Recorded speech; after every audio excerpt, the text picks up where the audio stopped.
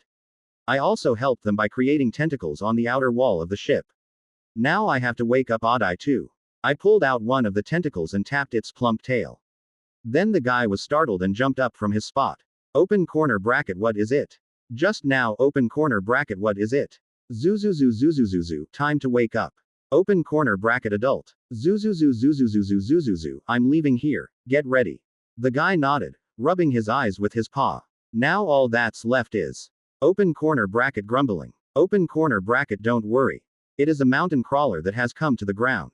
It fixed its 4 eyes on me and sniffed. Open corner bracket Gavu. The appearance may have changed, but the smell will remain the same. After a while, the mountain crawler let down its guard and approached me. I opened a large door at the rear of the ship and brought him and Heavenly Mother into it. The boat swayed slightly when he got on, but soon regained stability. Are you okay? Can you move? Zuzuzuzuzuzuzu, this is okay. Open corner bracket. The problem is that your body is too big. That giant mountain crawler survived the explosion of an antimatter bomb. That level of defense would be of great help only in ground battles, but there is a problem. It's so big that it's not easy to carry around. Now, thanks to Nightmare Horizon, you can easily take him with you, but if the attribute goes on cooldown, that becomes impossible. After attacking the Colony Research Center, you will have to wait a long time to move that giant creature. Or mobilize Giga Cracker. A Giga Cracker that can easily transport large quantities of minerals can be easily moved even with a mountain crawler. Zuzuzuzuzuzuzuzuzuzuzuzuzu, let's go to Oddai's house first and leave him there. Open corner bracket, what should I feed him? Zuzuzuzuzuzuzuzuzuzuzuzuzu, let's go to Oddai's house first and leave him there, what should I feed him?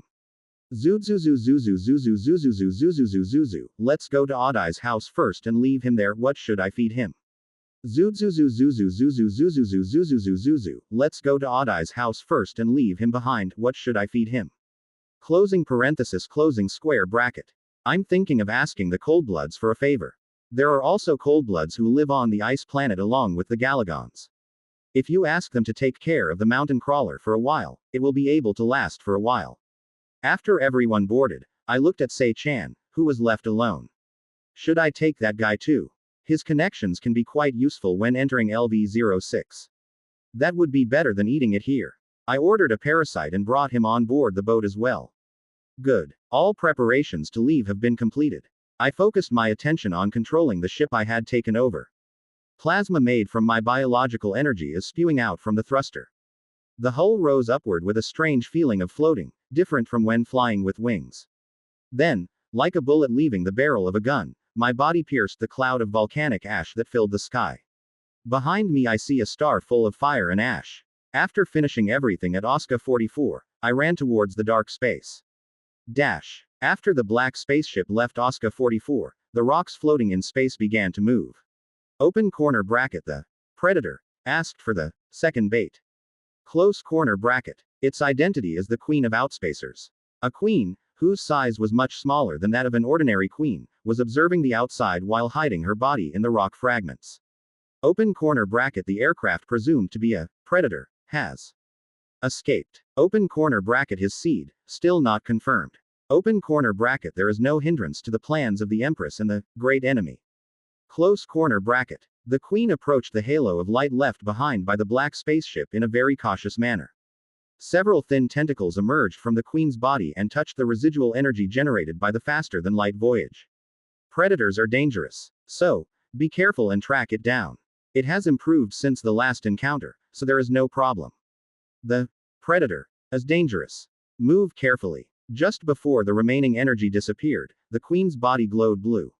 Soon after, the Queen also disappeared, leaving behind only blue light and stone fragments. A word from the author review, Nightmare Horizon. Your hunting ground is not limited to one planet. Increases the effectiveness of unique traits you possess. You can use erosion tentacles, which allow you to control your spaceship by eroding it. Affected by embodiment of the hunt, duration increased to 20 minutes. Organic evolution unlocks special condition. Clever weak. Great Infector, increased limit of enhancements. Dragon's Heart, trait that consumes psychic power, increased power. Herald of Chaos, increased application range and power. Complex spectral body, cooldown reduced to 30 minutes. Medusa organ, can control enemy genetic mutation rate. Variable biological weapon, can also transform erosive tentacles. Black Devourer cannon, reduced energy consumption. Erosion tentacle, erosions the spaceship, turning it into a composite creature controlled by the user's consciousness. While connected to a spaceship, you can use some of the physical attributes. When the user runs out of stored energy, the attribute effect is automatically cancelled. Erosion tentacles can only be used once per 7 days and once per spaceship. Available flesh-related traits: regeneration, mimicry, claws, reaper's maw, complex prism, destroyer carapace, exothermic spiked armor. Note: cannot be cancelled until the ship's erosion has been completed. *PS. Nightmare is just a word. In reality, it's much more terrifying. Watch next episode. C381. It was completely by chance that Frank joined the Shinomatsu cartel. Originally, he was a low-level executive of the Marcio cartel, a large pirate company that ran a space fortress. His job is to catch creditors who have taken the cartel's money and run away. For this purpose, he would periodically leave the fortress with a pirate ship. The problem occurred a few months ago, when he returned from work. As usual, I caught the debtor and returned, but the fortress was nowhere to be seen. Like a ghost story spreading among sailors, the cartel he belonged to and its headquarters disappeared overnight. All that was left to him was a pirate ship converted from a patrol ship, and about a dozen subordinates. Frank, who had lost most of what he had two options left. Either create a new cartel and engage in piracy, or join another cartel. Frank was a villain, but he was not a moron. It was all thanks to his backing that he was able to catch debtors without difficulty. The Marcio cartel, which is large enough to be ranked among the top 5 space dogs, possesses enormous information power. If it weren't for their intelligence network, the fugitives would never have been caught so easily. Therefore, it was the latter that Frank chose. He requested to join the Sino Alliance, a pirate group that has recently grown rapidly in power. Coincidentally, Shinomatsu, a pirate affiliated with the alliance, was recruiting members, so Frank and his subordinates joined the Shinomatsu cartel. Since owning a ship was an advantage in itself, he rose to the position of assistant chief as soon as he joined the new organization. Starting from a low-level executive, he became the deputy head of a famous cartel. I thought it was ruined when the fortress was blown up, but that was actually a turning point. Now, hundreds of men and 2 ships follow him. And even fascinating women. "Boss, are you there?" Frank in the captain's office ignored his subordinate's communication. "I was in the middle of having a good time with my cyborg slave and I didn't want to be disturbed." Open corner bracket vice boss. "Fuck you." But the successive voices of subordinates ruined everything. He pushed the slave between his crotches and received the communication. "Hey you idiot, I thought you told me not to contact you because I was busy."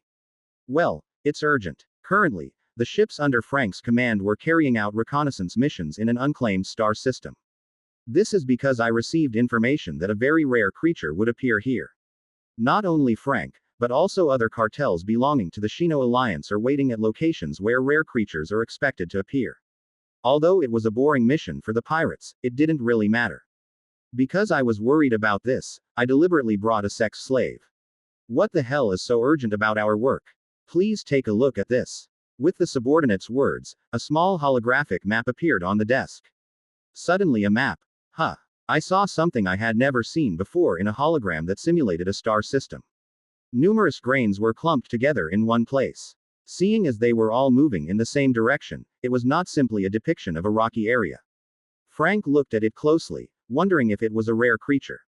And after a while, "Oh my god Nimmy!" Frank, whose complexion turned white, jumped up from his seat. He shouted as he adjusted his ripped pants. "Wake up all the kids and prepare the drone. Right now." Frank knows what the strange entity shown on the map is. That's something that anyone aboard the spaceship can't help but be afraid of. Even if he is a notorious pirate. Fuck. Why are there a bunch of metallic gremlins here? Tens of thousands of marauders are now approaching where Frank's ship is. Of course, this world is very different from the game. In games, there are often cases where features that were not that special become reality and show unexpected performance. The same applies to the auxiliary organs under the chin. In the game, the surrounding environment is implemented in the form of a mini-map, which only provides an advantage in visibility. In this world, it is used for various purposes, such as detecting and avoiding enemy attacks, detecting invisible enemies, etc. In addition, many characteristics have changed from what I remember from the game. However, is it because these differences have generally worked to my advantage? I made a mistake without realizing it. While flying towards the ice star where Oddai's family was staying, I felt that my body was different from usual. It was hunger. A feeling of hunger that I did not normally feel when sailing at faster than light speed began to bother me. I quickly figured out what the cause was. This is because of the trash trait, hunger, acquired by killing the pyromancer. When I was on the planet, I had no time to feel hungry because I was fed frequently. This is the first time I have experienced the risk of starvation. First of all, it's not that I lack energy itself. In the main body, the dragon's heart is operating and pumping energy. The ship also has a lot of remaining energy. Rather, should this be seen as a mental problem? What I feel now is similar to when I was hungry and nervous. It's more annoying than I thought. In the case of the game, when you gain hunger and run out of energy, you lose control of your body. So I thought there would be no problem as long as I didn't run out of energy. I had no idea that there would be such an irritating side effect as it is now. I need to eat something in between. As long as I have the heart of a dragon, there is little chance of me losing my mind. Still, it is not good for the current state of nerves to continue for a long time. It even made me feel nervous, like someone was chasing me. I think I should stop and rest for a while on the way. While I'm at it, I also feed the mountain crawler. Although there is a small amount of meat stored in the stomach, there is no separate food for mountain crawlers. Although it is possible to survive without eating minerals for a long period of time, it does not like to starve. All you have to do is give him a meteorite floating in space. I'll have to look for any pirate ships or merchant ships wandering nearby. When I stopped traveling at faster than light speeds, the pressure that was weighing me down instantly decreased. A morph. The engine seems to have stopped. What's going on? We haven't arrived at the White Stone, but we've confirmed that the faster than light voyage has been halted. Is there a problem? Is it difficult to be a big baby? If you're tired, you should sleep. It gets better when you sleep. There's no way that monster is having a hard time with something like this. Open corner bracket rest. Me open corner bracket outside, open corner bracket can I go out? When I stopped, the kids who were spending their personal time all over the ship said something. Zuz, Zuzuzu, Zuzuzu, Zuzuzu, Zuzuzu, Zuzu, I'm going to rest for a while. If you want to go out, you can go out. Open corner bracket I open corner bracket pretty boy, open corner bracket together, open corner bracket flight, open corner bracket training. Huh, wait, do you want me to do the same? Pretty child. Weak. Training. You need to do more. Much. After informing the kids that they would take a break, I called PS-111 and say Chan over here. Zuzuzu Zuzuzuzu Zuzuzu Zuzu, are there pirates active around here? There is no owner in that star system. Studies have shown that 1.2% of merchant ships registered with Megacorp have transited through that system. There is an 82% chance that criminals are active. From what I've heard, there are boats that go by, but it doesn't seem like they go there very often. In fact, a place where too many ships come and go is not good for Space Dog. Because if we are pursued by the great powers, it will be the end. I turned my gaze to Sei Chan. There are no cartels based here, but I have heard of smaller cartels doing looting here. The guy who had half his brain taken away by parasites looked at my body with blank eyes and answered. It looks like pirates are active. It just worked out well. Now I am taking control by eroding the ship. Thanks to this, it appears as a regular ship in the detection system. It looks exactly like Megacorp's warship, except that it is black in appearance. In the eyes of pirates, it would seem like tasty food. If there are pirates here, they will definitely come after me. Zuzu Zuzuzu Zuzuzu Zuzuzu Zuzu, is there anything else I should be careful about? After analyzing the ship data, it was confirmed that there are no other dangerous factors other than pirates. Zuzu, really? If that's the case, there won't be a big problem if you walk around a bit. Zuzuzu Zuz Zuzu, I'm moving so everyone come back. I called the kids outside and started moving slowly. This place had a very different feel from the star system where Oscar 44 was located. The scenery of the Durain star system was very colorful thanks to the red giant star Olga. A blazing red star and pitch black spaces contrasting with it. The atmosphere was reminiscent of space photos and illustrations we saw in our human days. On the other hand, the atmosphere here is very static. There are no impressive stars or beautiful nebulae. There is only endless darkness that continues. Actually, most of outer space is like this. While I was moving around with that in mind, I sensed something in the black slime covering the surface of the ship. Some movement occurred in a space quite far away. Is it a pirate ship? The movement feels increasingly bigger. It's flying towards here. I thought it would take more time. Huh. Just when I was thinking everything was fine, I felt a strange feeling. This is because the movement of the pirate ship approaching me was different from other ships. I focused my senses on the outer wall of the ship. Just like when linked to the nest, the sensory area expands, and even parts that cannot be sensed with auxiliary organs alone are transmitted to the brain. The movement of a being approaching from afar can also be felt more clearly than before. 3 big ones, and There are so many small objects that it is difficult to count them even with developed senses. There were lots of things like grains of sand around the big thing. The big thing must be a ship. The problem here is the identity of the small object surrounding the ship. Metallic gremlin. Tens of thousands of silver monsters were gathered in one place and were attacking ships. All three ships were flying this way at high speed, so I thought they were trying to make a surprise attack, but that wasn't the case. It wasn't an attack, it was a request for help. Why are they here? For intelligent beings who have entered space, a group of metallic gremlins is no different from a living disaster. That's why Megacorp and Star Union make sure to record the places where space raiders appear. There are two reasons why PS-111 did not find any special records. Either they came here from another star system, or there were no survivors from the ship that was attacked by them. No matter what happens, it's better. I was just really hungry. 3 ships and a metallic gremlin. This amount of food will be enough to appease hunger.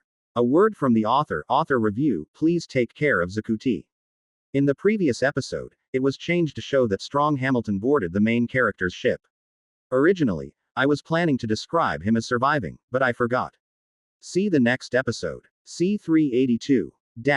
All right, naval guns 3 to 12 are inoperable. Numbers 1 and 11 on the left side also don't work. What a mess. A warship. How did you sell the naval aircraft? Yes. Send your aircraft to fight the metallic gremlins. Fuck you. Do you want to just lie down here? Get it out quickly. Oh, I understand. The interior of the pirate ship's situation room was extremely noisy.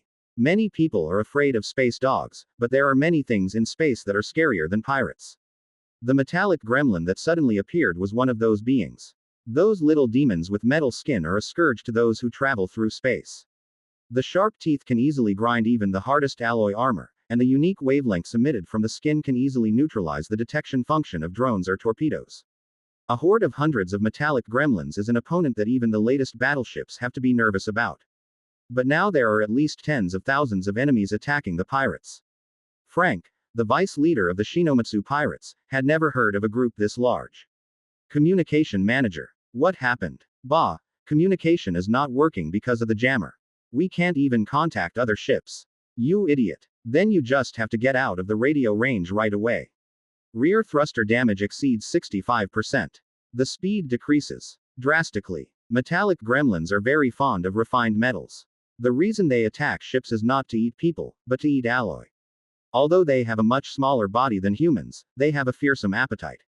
The moment they attach to the ship, this ship, which is over 100 meters long, will quickly disappear into their stomach. And Frank, who lost his pirate ship, will die wandering in outer space. Damn it, it was definitely a safe star system. The reason he came here was because he heard that this was an opportunity for a rare creature to seize. It is true that I came because I thought it was an opportunity to make money. However, before coming, I checked in advance to see what risk factors there were.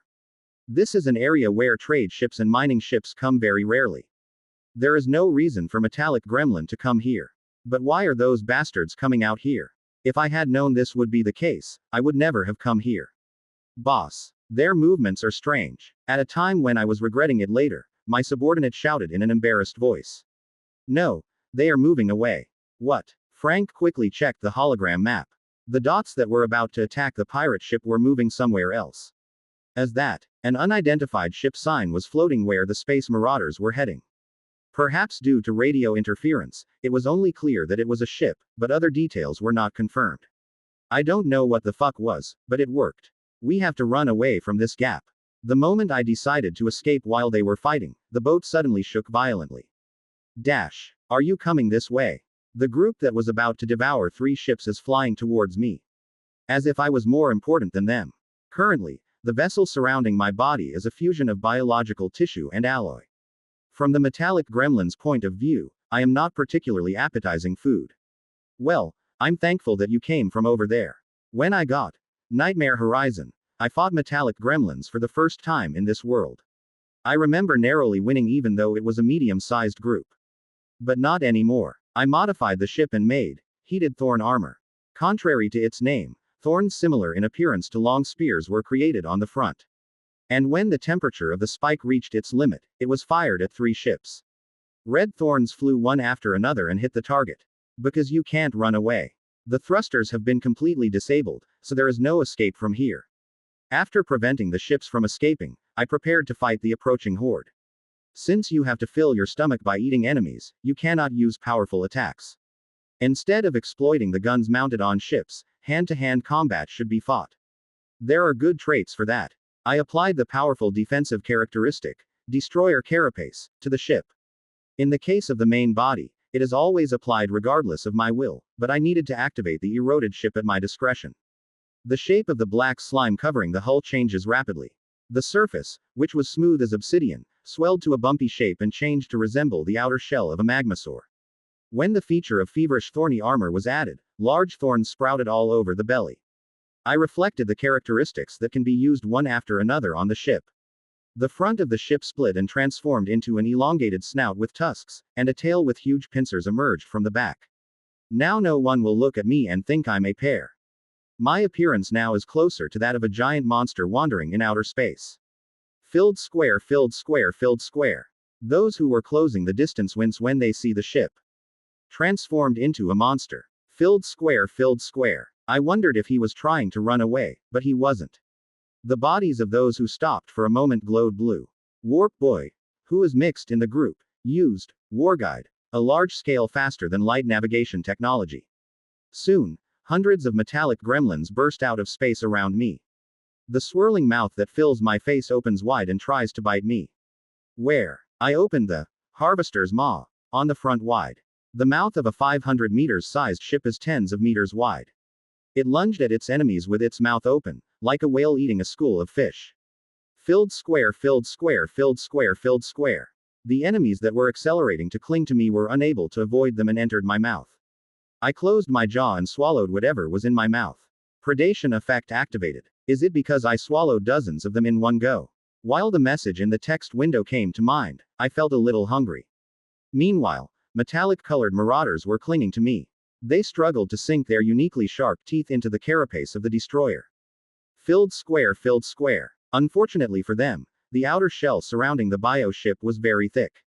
It is easy to damage the surface, but penetrating inside is another story. It takes quite some time for them to get inside. I won't wait until then. I swung my long tail and swept it across the carapace. Only 6 pieces remained where the tail passed. Filled square, filled square, filled square. Filled square, filled square, filled square. Even though their compatriots were being massacred one after another, they seemed to have no intention of stopping. They were just biting my skin with their teeth as if this was the only way. Where is the leader? If there is a large group or more, there is always a commander entity, Titibos. There are no uninvited guests on the ship, so they are probably hiding somewhere in the group where the Warp Boy is. I cleared out the surrounding enemies with my mouth and tail and moved toward the group where Titibos was hiding. Filled square, filled square, filled square, filled square, filled square. From the group, individuals several times larger than the metallic gremlin came forward. Those beings with both arms dyed black are Wolfram goblins. They are a higher species of metallic gremlins and are specialized for long-distance control. A horde of Wolfram goblins aimed their arms at me. Thousands of rock chunks fired from my fingertips rained down on me. That projectile is Wolfram goblin's excrement, mixed with microorganisms that corrode metal. It can be said to be truly fatal to an ordinary ship, but not this one. I continued to move forward, fending off enemy attacks with my body. And when the distance got closer to a certain extent, the heating spikes attached to the entire ship were activated. The black thorns turned red as if soaked in blood. The metallic gremlins near the thorns were melted by the high heat. I rained down hot thorns on my enemies. Some could sense the danger and escape on their own, but most could not. The silver cloud created by tens of thousands of birds was filled with holes pierced by thorns. I'll probably try to avoid it next time. As expected, the Warp Boys demonstrated their abilities, and the silver clouds turned blue. While they're back, I'll have to harvest the corpses of my enemies. With that thought in mind, I was about to step forward, but something strange happened. What? Suddenly, I felt a powerful flow of energy coming from all directions. This energy, felt nearby, is the trace emitted when attempting faster than light navigation. Aren't you trying to retreat? The Warp Boys in the group are attempting to teleport close to me. Enemies, 1/3 of the entire group, appeared right in front of us. The remaining 2/3 moved to the rear as if to block my escape route. Why are you so belligerent? Even though they have different ecological mechanisms from ordinary living things, they are still living things. When they are hungry, they eat, and when their compatriots die, they are afraid. It is abnormal to be so focused on attacking when so many of our compatriots are dying. When I think about it again, it's strange that I even showed up here. To feed that many metallic gremlins, you need at least as much alloy as a space city. However, there are no metal structures and not many ships in this star system. Under normal circumstances, there would be no reason for them to show up here. A large group that suddenly appears for no reason. Different behavior from the typical metallic gremlin. I've seen something similar to this before. Kesha Arma's metallic gremlins. Cynthia, a player from the Return sect, once brought in a large group to fight me. Even then, they showed strange movements. Could it have been sent by the player? When I thought about that, I felt my blood run cold. If this is a trap, I am now in great danger. Because you never know when players will come here. While I paused for a moment, they quickly narrowed the siege. The enemies that appeared from the front focused only on climbing on me and eating away at my outer skin. Even before it came into my mouth and was about to be eaten, it didn't stop biting. We need to get out of here as quickly as possible. Zuzuzuzu, help everyone. Unless I abandon ship, the characteristics I can use are limited. Here, I won't have to clean it up alone, but I'll have to get help from other kids. It's a fight. Outside. The smell, it's strange. It seems there are more enemies than I thought. Number 26, Adai, and Mother of Heaven, who received my wavelength, prepared for battle. We will help too. Sister, wait a moment. We can't do that. Zuzuzuzuzuzu, the two of you stay. PS 111 also wanted to apply, but Isabel and I stopped them. A significant portion of his and Isabel's bodies are made of metal. If you make a mistake and the part that controls your brain is attacked, it can be a big problem. So, except for two, the rest came out. I thought it was a lot, but what is this? As soon as she came out, Heaven's mother was surprised to see a swarm of silver monsters. Transforming into griffin form, she immediately sprayed out agate-colored particles that controlled pressure. The enemies around her were instantly crushed. Open corner bracket enemy, open corner bracket formerly, open corner bracket eldest adult, open corner bracket bullied, open corner bracket mood, open corner bracket bad. Adai, who remembered that I had previously been in trouble because of the metallic gremlin, donned the red armor, and began the slaughter. It rammed into its enemies and turned them into pieces of meat. The little one is right. These are the kids who bullied my eldest baby. I will scold all the bad kids. The last issue, number 26, also entered battle mode. The body of the guy floating in space grew rapidly. At the same time, numerous eyes appeared on the pink skin. Enemies flinched as their eyes, made of psychic power, shone. Sea Demon's unique skill, Fear of the Deep, is activated, showing a terrifying illusion to enemies. Good. We have to get rid of them quickly. Suddenly, all the metallic gremlins around started running towards No.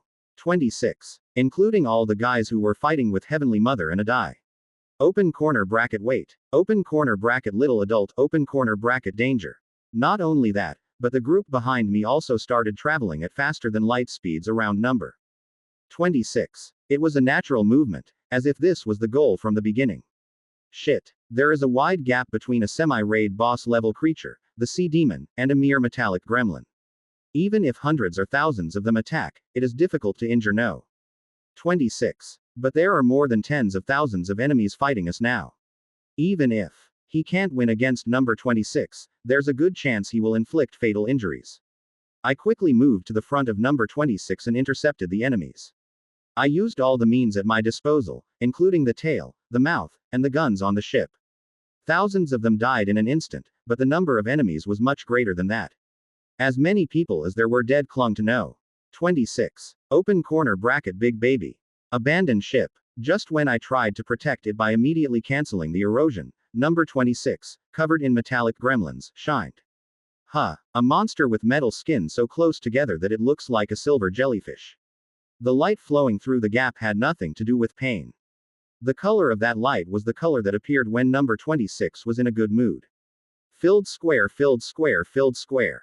Filled square, filled square, filled square. Open corner bracket itchy. They wrapped No. 26's body tightly and did nothing. It looked truly comfortable, like a baby being held in its mother's arms. Number 26 fluttered its fins as if it was tickled by their actions. Open corner bracket what is it? What is it? Open corner bracket. Is metallic gremlin acting cute on her now?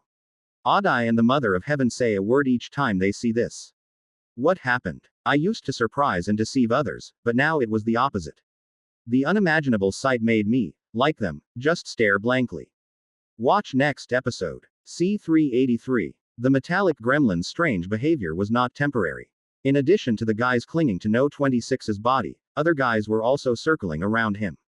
Among them was the leader of the group, Tatabos. Regardless of whether they were leaders or subordinates, I did not feel any hostility from any of them. Who could look at them and think of their notoriety as plunderers of the universe? The guys who were trying their best to bite me just now have become gentle sheep. I don't know what happened. These guys are crazy. Even if they aren't hostile right away, you never know when they might go crazy. I approached to get number 26 out of the guys. Filled square, filled square, filled square. Filled square, filled square, filled square. The reaction of the calm group became violent. It looked like it would attack me if I came any closer.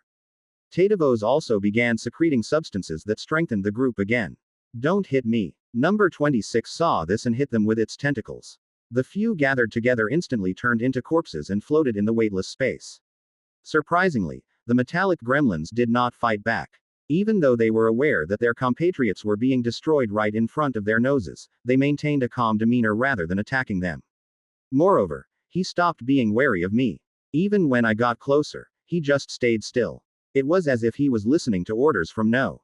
26. In the game, sea demons and metallic gremlins never encounter each other.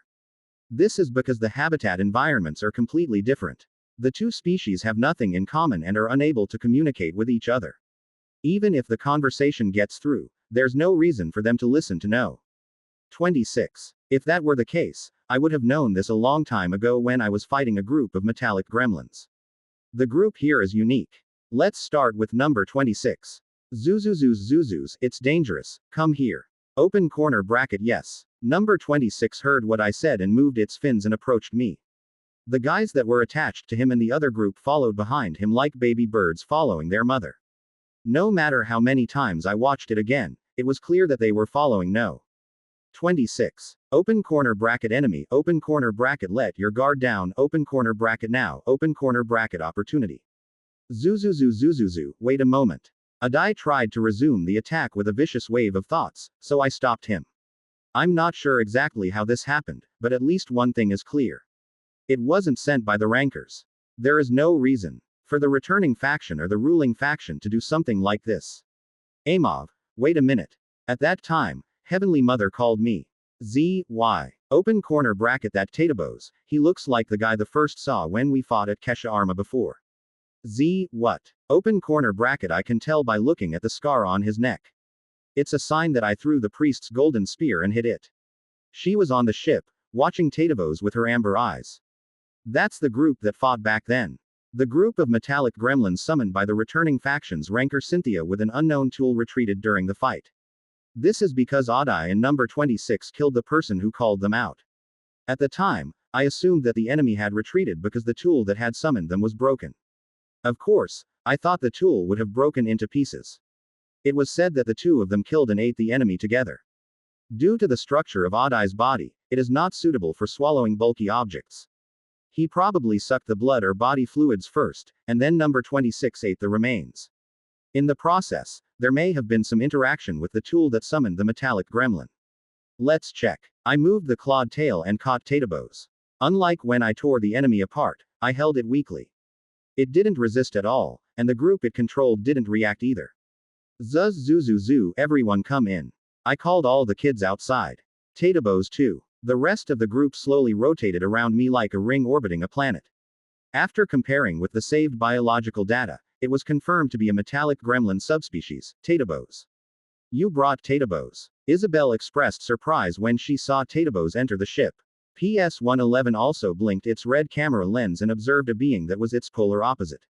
Did you capture it with the power of middle baby?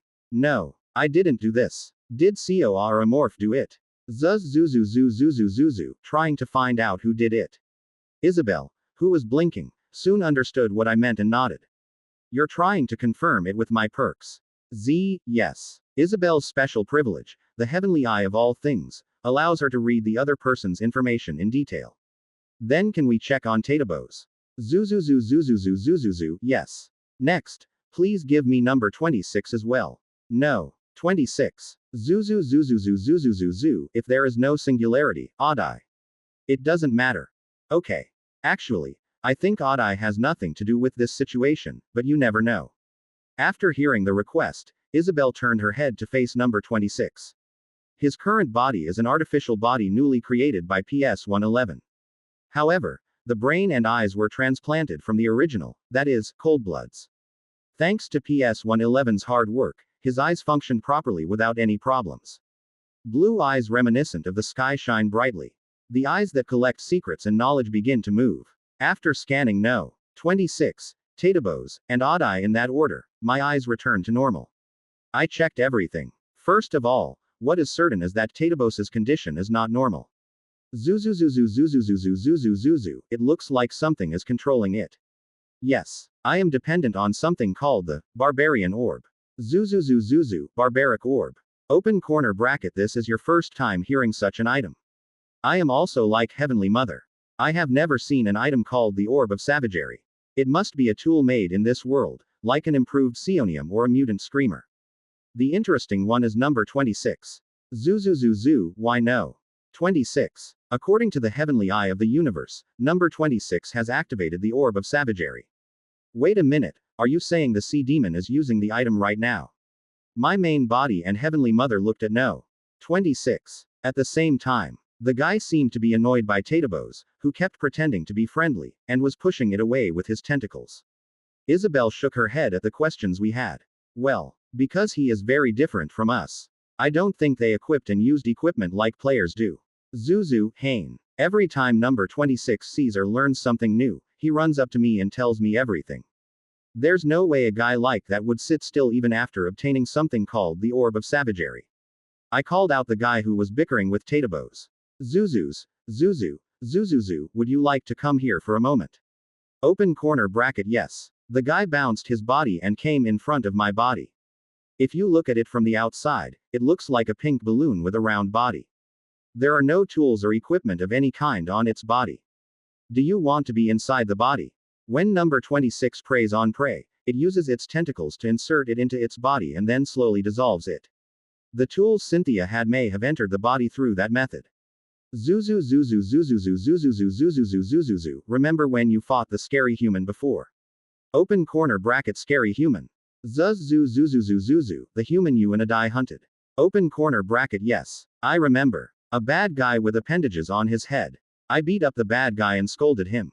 I remember. Odd Eye, who was listening next to him, seemed to remember him and joined in the conversation.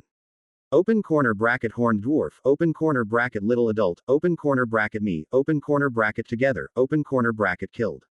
Open corner bracket that's right. I scolded him like a little baby.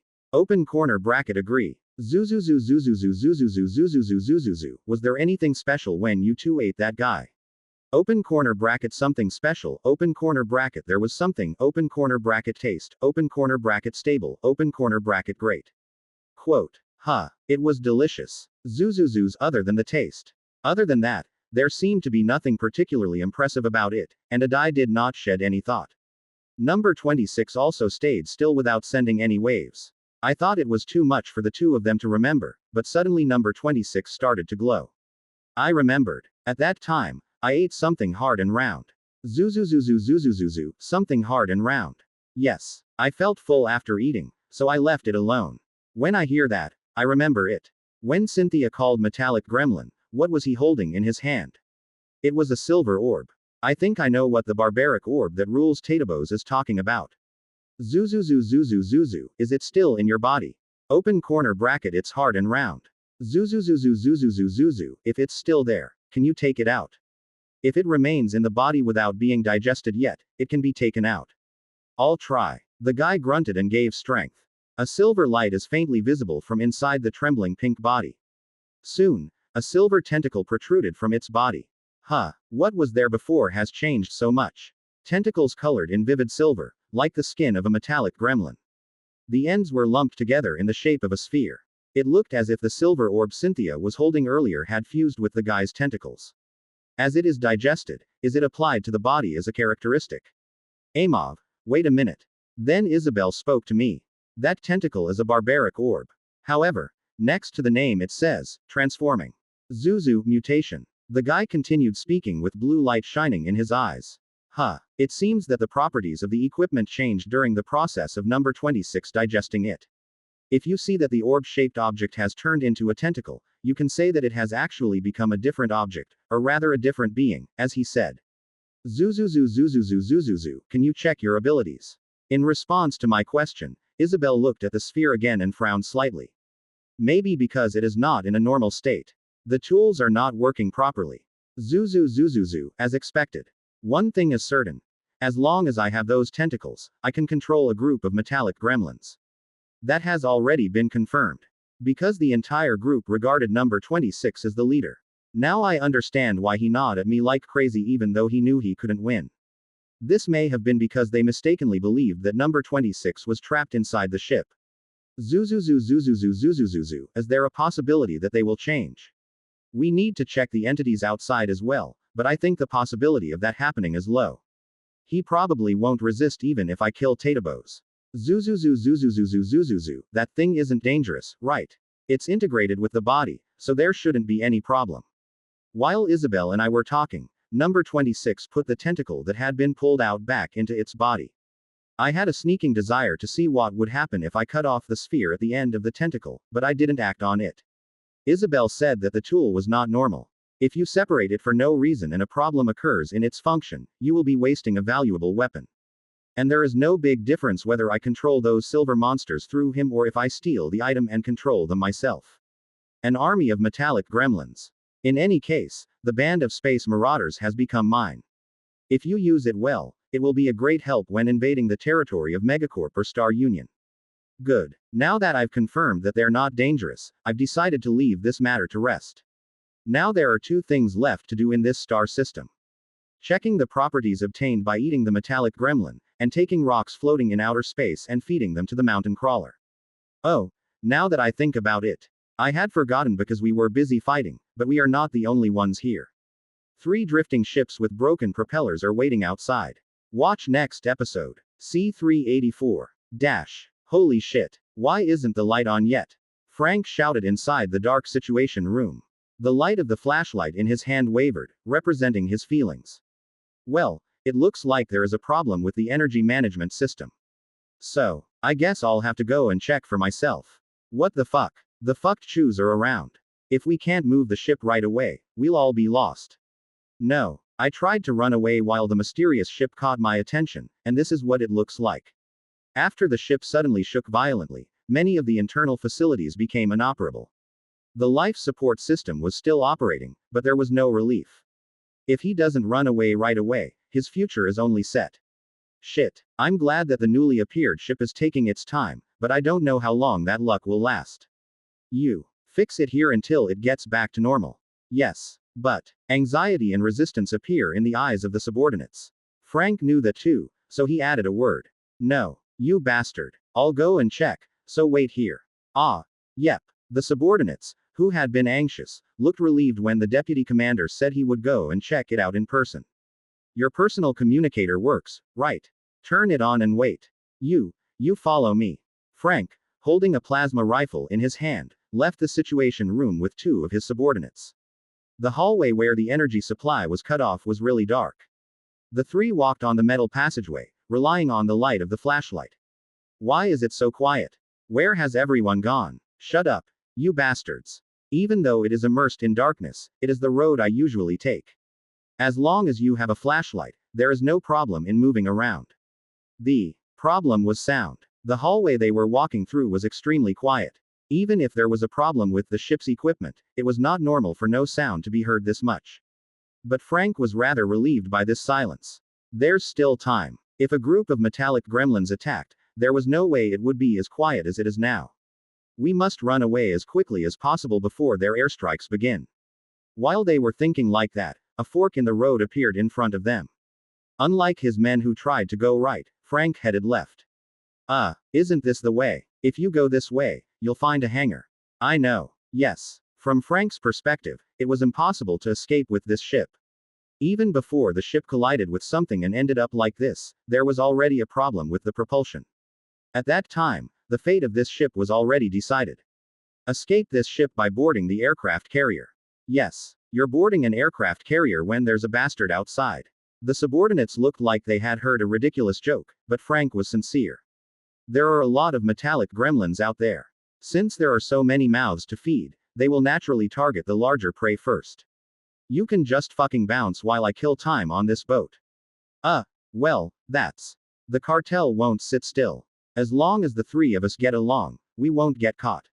So just shut up. With those words, Frank aimed his plasma rifle at his men. The subordinates kept quiet. Don't think about unnecessary things, just be careful. While he was warning his subordinates, he heard a sound.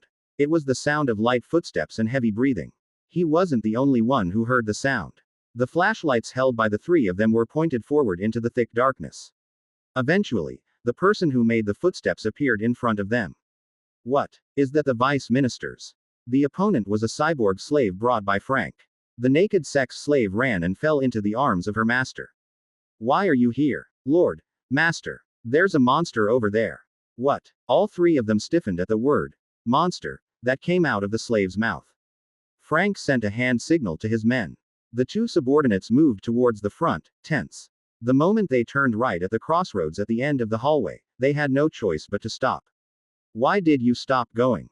Frank, who was following with a rifle, thought his heart would stop as soon as he saw the scene. The floor and walls made of alloy plates were drenched in red blood. Above it stood something with a metallic-colored skin. The being with what seemed to be dozens of arms was swallowing something whole. Two legs were briefly visible between the blood-covered arms, and then disappeared. The monster that swallowed one pirate in an instant saw the light of the flashlight and slowly turned its head. The face of that being was more fascinating than the sex slave Frank was holding. If it weren't for the blood on the corner of its mouth, you wouldn't have thought it had killed and eaten a pirate. The monster with eyes as blue as the sky stared at the pirates and opened its mouth. The jaw opened wide enough to easily swallow a person, and two hook teeth reminiscent of tusks protruded from the jaw. Hey! The pirates screamed as their exotic faces turned into hideous monsters. They tried to attack the monster with the laser rifle they were holding.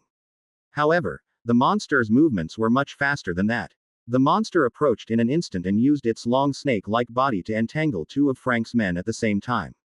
The fact that the numerous arms attached to its body tore apart the bodies of its subordinates was a bonus. Kek. Save me. The subordinates could not scream even though their entire bodies were covered in blood. It was probably because the monster wrapped around my body and I was suffocated. Only then did Frank realize why he couldn't hear anything. Fuck. I have a plasma rifle, but I don't think I can beat it. Frank's choice was not to save his subordinates, but to run away. Eat this. Kya. Kahaha. He pushed hard on the cyborg slave he was holding. The slave who fell forward was stabbed by the sharp thorns on the monster's tail.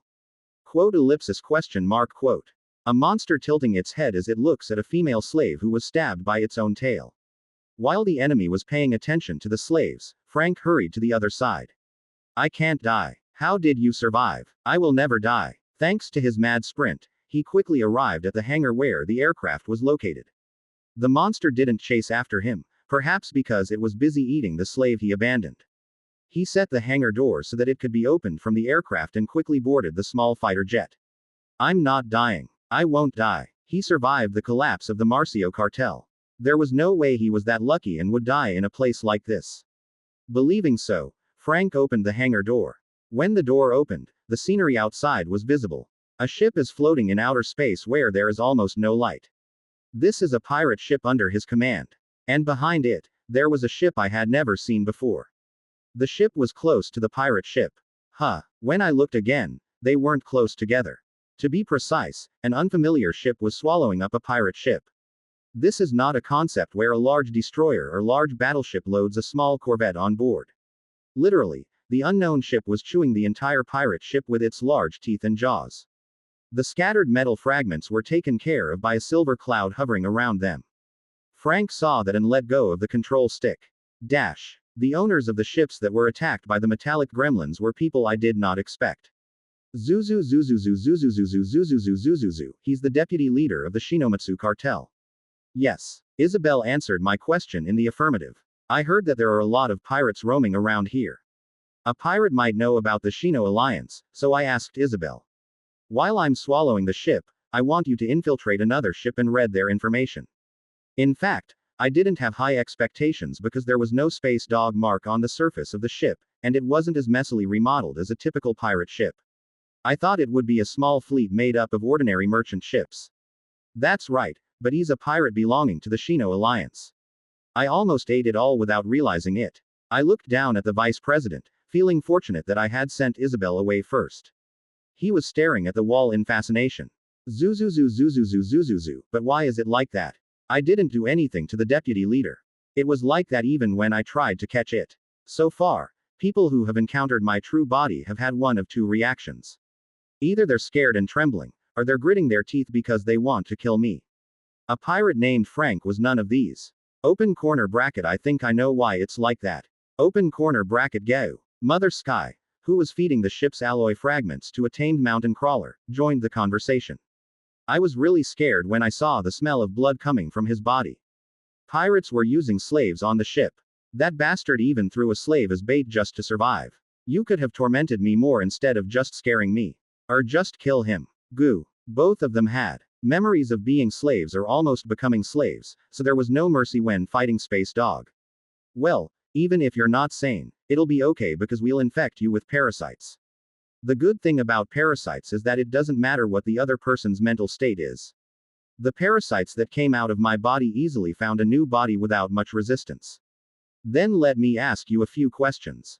I heard that the Shino Alliance is a group of 6 cartels. Do you know where each one operates? I don't know exactly, but I know roughly.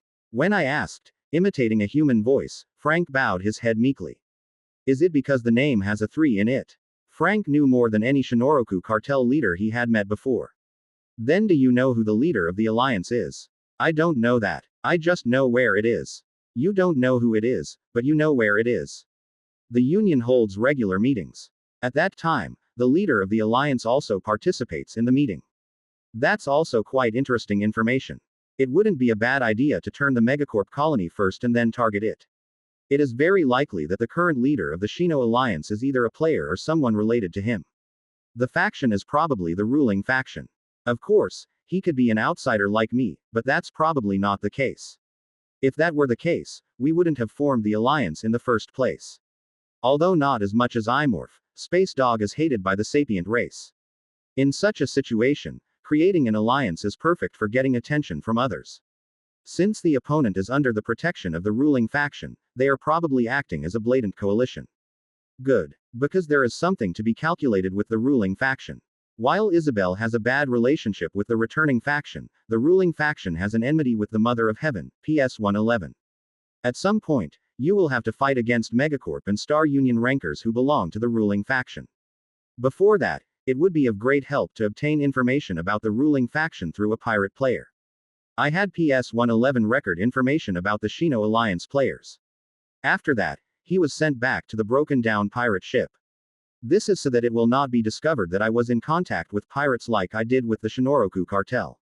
I stopped by to fill my stomach, but surprisingly I got a lot out of it. This is because we not only gained information about the metallic gremlin army and pirate players, but also gained new type characteristics. Strictly speaking, it's a trait I acquired before. Thanks to randomly eating a group of metallic gremlins, I was able to regain the warp creature trait I had previously acquired.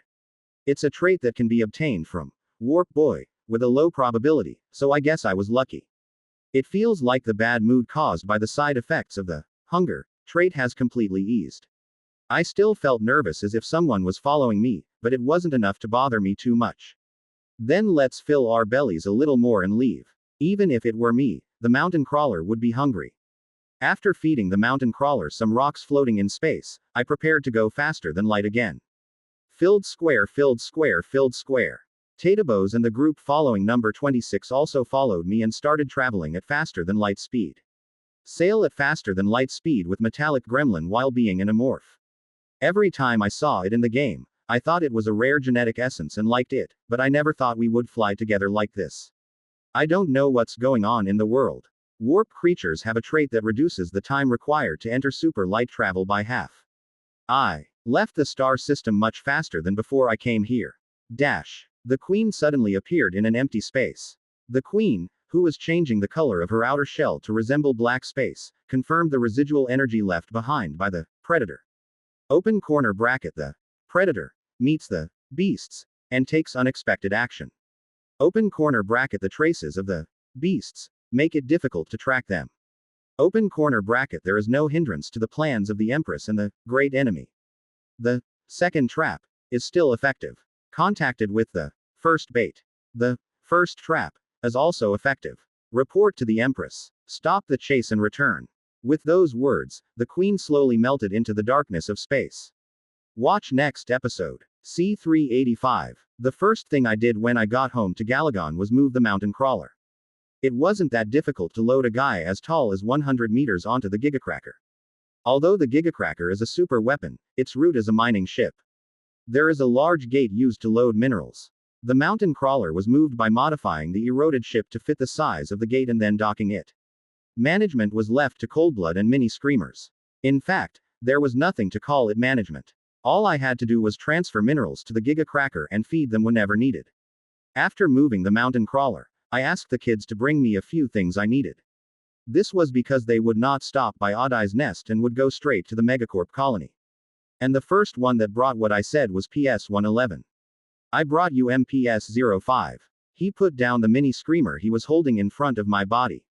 Zuzuzuzu, it's been a long time. Go. MPS-05, a small screamer with a female face and 8 metal legs, raised one leg and greeted me. This cute mini screamer is a model specialized for disrupting and connecting communications. It will be useful when attacking Megacorp research facilities. It was quite helpful when I infiltrated Burzin 02 before. MPS-05 worked its legs diligently and crawled up onto my body, which was connected to the ship. Now that I think about it, I guess I'll have to try transplanting the newly acquired traits later. Warp Creature was not the only trait gained from eating the metallic gremlin. I was also able to secure radio interference, the ingredient for hijacking, which was a great help to my survival for a long time. Combining the radio interference and dexterity traits results in a hijacking trait that allows you to control a machine for a short period of time. It would be a great help to port this to the new mini screamer. Or should I just give it to PS-111? By using the double helix monolith, obtained as a space monster type level 2 reward, you can pass on up to 2 characteristics to him. I already transplanted one trait to him before, so now there is one more left. I gave them stealth maneuvers. Among the creatures received from the slave trader in Burzin 02 was Snow Banshee. It is a silent predator that leaves almost no traces even when walking through the snow. The result of this characteristic of Snow Banshee is stealthy maneuver. I, who already possessed this trait, handed it over to PS-111 before feasting on Snow Banshee. Stealth maneuver is a feature that reduces body weight while maintaining defense. It can be said to be an appropriate trait for a guy who was next to me in infiltration-related activities. In fact, the guy who received the trait was quite satisfied. If you learn hijacking from here, you will become a specialist in infiltration and information warfare. There is no need for radio interference anyway. The importance of radio interference has decreased since the acquisition of the dark curtain that can nullify the detection system. Hijacking, which not only disables the machine but also controls it, is still useful, but is not really necessary in the presence of PS-111. Well, I'll think about the details later. After PS-111 came to me with a mini screamer, the others returned to my boat shortly after. Big adult food, I brought it. It's baby food that babies eat. It's amazing that it looks like a mushroom and tastes like this. That's right. The 4 who came down to Adaj's nest poured out the things they had brought in front of me. Plants that looked like pieces of oyster mushrooms were piled up like a mountain. That's a plant that grows around Galagon nests. I've had it once before. It tasted like canned apricots with the taste of almond milk. It looks strange when you look at the combination, but it was more edible than I thought. Open corner bracket big adult, open corner bracket Y, open corner bracket young kin, open corner bracket food, open corner bracket eat.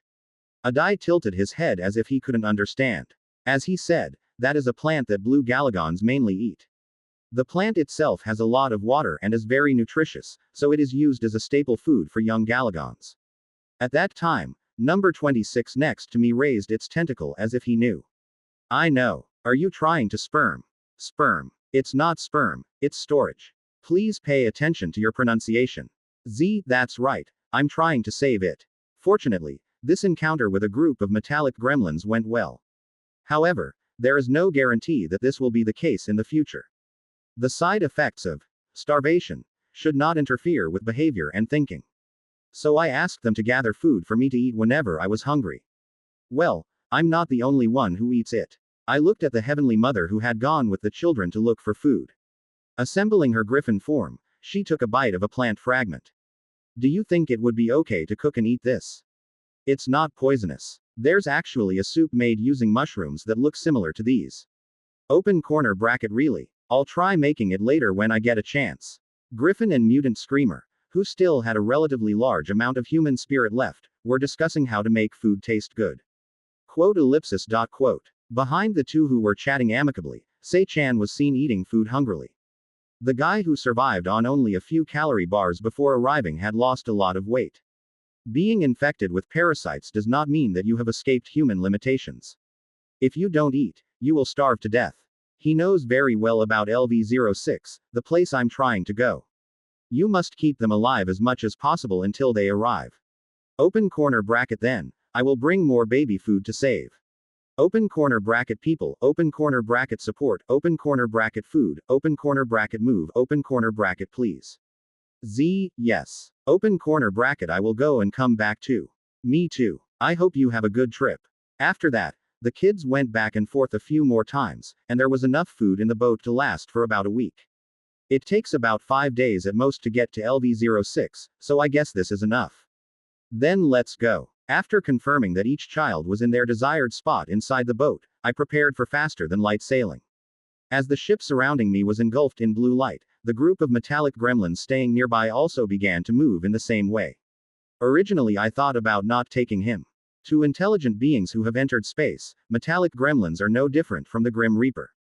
When we enter the star system with them, everyone will only focus on that silver cloud. In the meantime, I can disguise myself as a ship and land safely on the colony. After a while, a strong pressure hit the outer wall of the ship, which was covered with living tissue. A realm that transcends light and space guides me. I flew towards a star system far away from here with my new friends. Number 26. Megacorp officially designated colony LV-06. Every colony in Megacorp is operated according to specific goals. Some have human resources as their main commodity, while others have as their main goal the mining of planetary resources. The same goes for LV-06, located in the N51 star system. The main product of this colony is entertainment. LV-06's owner, the Prime Capital Zhao family, uses the planet as an entertainment filming location. Most of the buildings built on the planet, as well as the humans who live within them, can all be considered sets created for entertainment purposes. As a result, the fate of the colonists depends on what kind of entertainment the owner wants to create. Things like dropping a bomb on someone's head to film a war story, or forcing them to actually kill their family for a realistic drama. LV-06 is where all kinds of unethical acts take place in order to provide enjoyment to consumers. However, the place that was a living hell not long ago has become quite quiet recently. Ever since Li Zhao, governor of LV-06 and director of the Entertainment Resource Improvement Research Institute, returned to Mars about a week ago, the entire planet has been in disarray. Is that all it is? Not long after the Civil War ended, a sudden announcement by Megacorp's CEO created a subtle atmosphere among the colony's administrators. Here's the next news. There is a response from within Noble Capital that they are considering the temporary federal promotion theory, proposed by CEO Akira Yujin in a positive direction. If this comes to fruition, relations with Star Union and the Cult Empire will improve. Yes. There is nothing unusual in the lab. Yes. We will keep an eye on it. An office decorated with luxurious furniture. A man was talking on the phone with his eyes fixed on the news broadcast from the hologram device on his desk. Yes. If you say construction, it was buried underground 10 days ago. Oh, no. What a puke. Absolutely not. As if something was wrong, the man got up and lowered his head to the terminal. I will check and post a report right away. Governor Li Zhao. Then, eventually, the man, acting governor, looked at the terminal where communication had ended and sighed softly. Phew, I have to check the security of the lab, and check on unnecessary underground construction. Tisk, I'm not good at sleeping today either. The acting governor clicked his tongue and turned his attention to the holographic news. Open corner bracket Star Union decided to share information about Outspacer special entities as a truce gift, and Megacorp responded. Ha. No matter how scary Outspacer is, there's a truce with those crazy tin bastards, huh. He fell silent when he suddenly saw a red message appear on the news. Metallic gremlin appears in the N51 star system, what? As soon as he understood the message, the acting governor's complexion turned pale. He urgently began tapping on the computer next to the hologram device. Metallic gremlin. That's also on a large scale. The acting governor was on the verge of turning away due to the completely unexpected situation. As long as he is on the planet, he will never be attacked by metallic gremlins. Because they can't fly in a planet's atmosphere. But that doesn't mean you can be reassured. Communication satellites installed outside the planet, fleets that monitor the star system, etc. are not safe.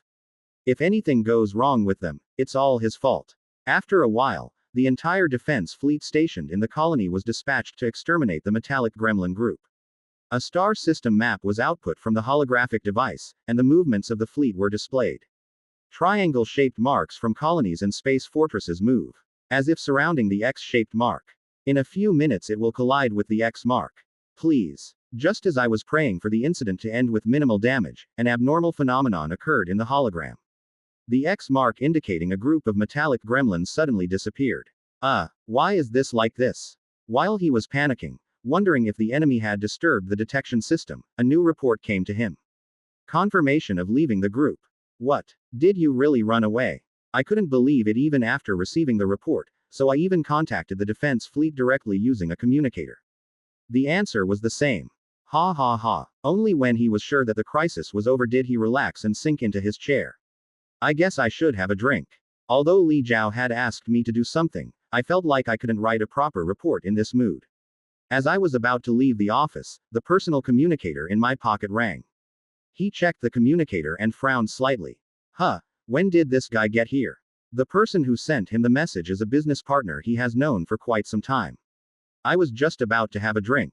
It wouldn't be a bad idea to receive entertainment from the other person. He thought for a moment and then activated the communicator. Is it strong? Didn't you say you were busy with a recent transaction? He left the office, talking to someone somewhere on this planet. Watch next episode. C386. Getting into LV06 was surprisingly easy. This is thanks to the group of metallic gremlins that caught the eye. If it weren't for that, it would have taken more time than it does now. Zuzuzu's guys. They're gone. Number 26, with its silver tentacles erected like antennas, answered my question. They say they'll come back when you call. Did you do well? Zuzuzu, good job. It can also use its tentacles to contact metallic gremlins outside the star system. So I asked him for a favor. As soon as I enter the planet, I want the metallic gremlins to retreat. Even if they fight like that, they will win. If you do that, the number will decrease significantly. I plan to get their help when fighting rankers in the future. It is not advisable to waste money here. Anyway, they retreated safely. Until I ask for it, no 26's new friends will spend their time wandering around other star systems. I turned my attention off the guys and focused on the situation outside the ship. It's been a while since I came to the Megacorp colony. Currently, the boat I eroded has landed in a secluded park. Numerous buildings are densely located around the park. However, almost no human movement was felt inside. The number of people is extremely small compared to the buildings built on a huge scale. I can kind of guess why it's like that. I guess it's not time for filming yet. Megacorps are quite popular in space survival. Humans are the main force, and society and culture are familiar to modern people. If you are experiencing the game for the first time, it is easy to feel familiarity. However, if you ask players who have been playing for a while what the most evil force in the game is, most of them will answer Megacorp. The biggest part of Megacorp's notoriety is its employees. According to the setting, the employees are not humans, but rather intelligent livestock or living machines. Since high-quality meat and androids are more expensive than employees, it is safe to say that they are actually very cheap tools. As a result, Megacorp's employees are treated worse than slaves. This is why Megacorp gets a bad rap while cult empires that equally slave are classified as good forces. In order to escape from the status of an employee, one must pay off one's debt, and if this cannot be achieved, the debt will also be passed on to the descendants. According to the setting, the colony's residents are those who failed this repayment activity or are filled with their descendants. Although it varies slightly depending on which colony it is, most colonists live a life worse than that of slaves or livestock. It's not evaluated as heinous for nothing. Of course, there are quite a few players who say that this is the charm of Megacorp. The setting of a future society where human rights are disregarded as something that can often be seen in science fiction media. Well, that's an assessment that can only be made when it's a game and not reality. The place I came to, LV06, is a colony that exists for entertainment. Every element on this planet is mobilized for the entertainment desired by the colony's owner. Parks and buildings, as well as people, are a type of set and tool used when creating entertainment. Looking at this place, it looks like a place where period dramas are made. The atmosphere of the park and the design of the buildings are quite familiar. It seems like a place that makes videos set in Earth's civilization before the birth of Megacorp. Megacorp's citizens like things that are provocative. I'm not satisfied if people don't actually die or get hurt in entertainment. Because of this, Megacorp's entertainment is at a level that is unimaginable in the real world. It's probably like that here too. When filming starts, the smell of blood will be everywhere. Open corner bracket big adult, open corner bracket I, open corner bracket outside, open corner bracket I want to go out. Open corner bracket I want to go out too. While I was deep in thought, observing the surroundings with my senses connected to the ship, number 26 an odd eye spoke to me. I guess I'm bored because I'm sitting still. After landing in the park, Sei-chan and the Mother of Heaven, MPS-05, went out. This is to get in touch with someone Sei-chan knows. They say there is a means of communication within the forest of those buildings, so just wait a little longer and I'll be back. Until then, would you like to tell me a little about this place? Maybe issue 26 might be of interest. At some point, his curiosity about human language and culture increased significantly. I have seen him study alone several times by watching videos on a terminal powered by psychic power. For him, it may be more like feeling it rather than watching it. On the other hand, Adai did not pay as much attention to the culture of intelligent beings as did No. 26. To be precise, they are not completely indifferent, but their interests are limited to a specific field. I only like areas that are helpful for hunting. Things like human weaknesses and strengths, weapons and defense systems. In that respect, it is definitely Galagon-like. In fact, number 26 is a special case, as it is an apex creature and is interested in human culture. Zuzuzuzuzuzu, you still have to wait. They say the communication has just ended, so it will take 32 minutes to return. Zuzuzuzuzuzuzuzuzuzuzuzuzu. In the meantime, I'll tell you about this city. Open corner bracket I know what a city is. They say the nest where people live is called a city. Dwarf. Nest. Information. Number 26 was interested, and Adai was bored so he said he would listen to it first. Zuzuzuzuzuzuzuzuzuzuzuzu. This is a place where movies are made. Open corner bracket movie. What does it mean? Open corner bracket what is a movie? The video output from the terminal that the main controller uses to study is a movie. Open corner bracket study, open corner bracket not much, open corner bracket fun, open corner bracket not much. As expected, Adai's reaction was not good.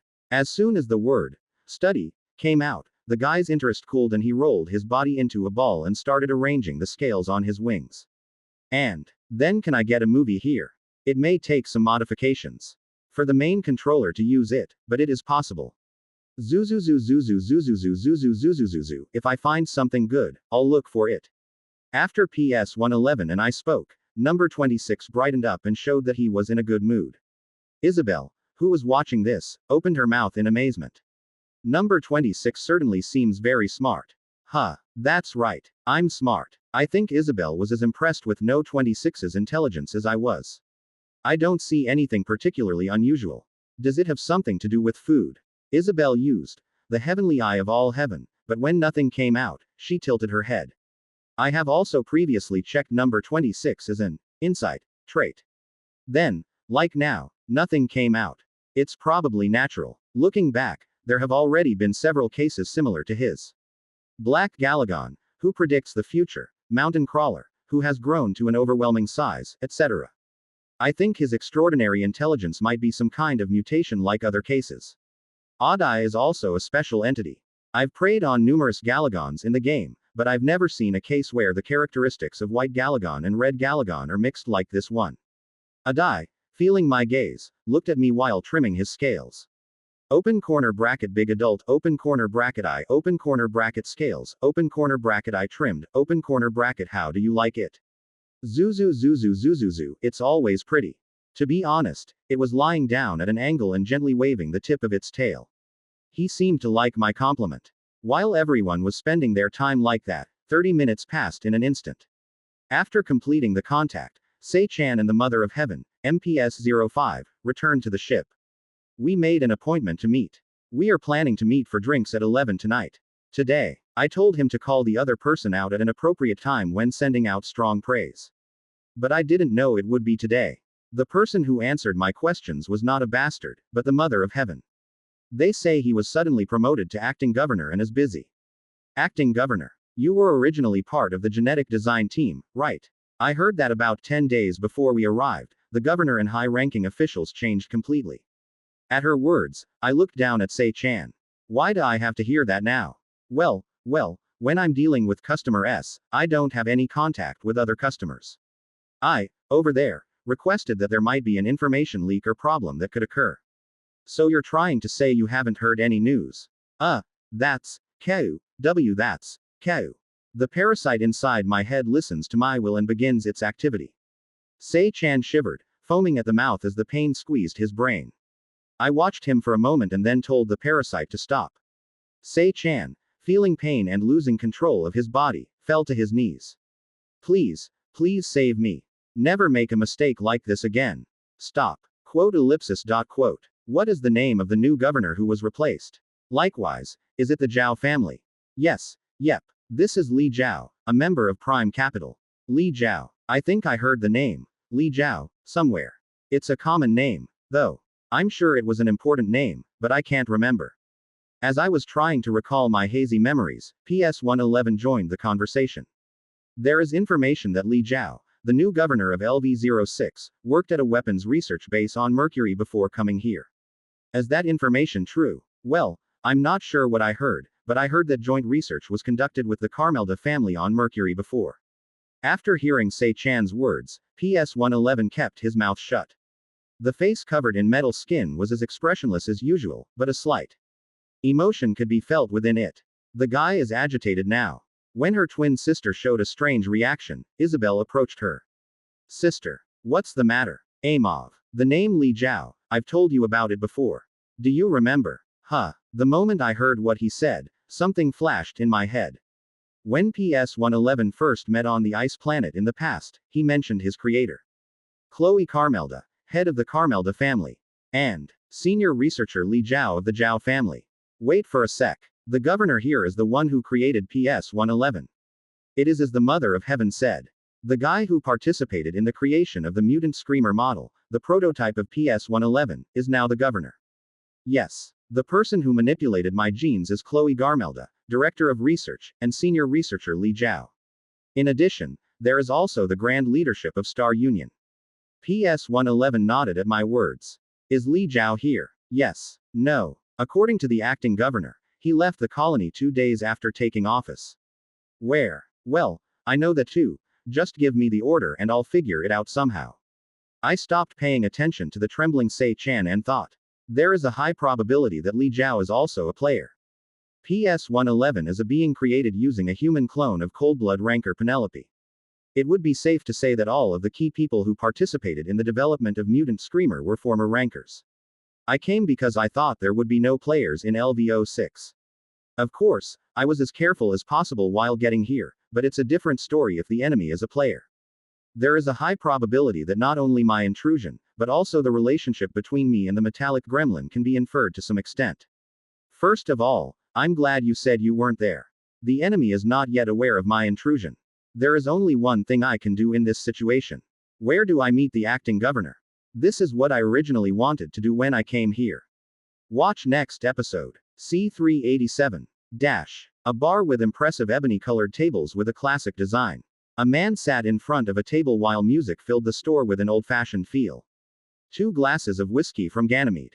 Eating the same way as always. All right. The bartender on the other side of the barrier bowed his head politely at the words of the man, acting governor. The bartender took out the jelly-shaped whiskey from inside the barrier and began melting it. After placing his order, the acting governor took a look inside the store.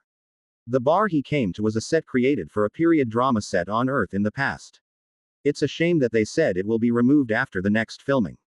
At that time, the door to the store opened and someone came in.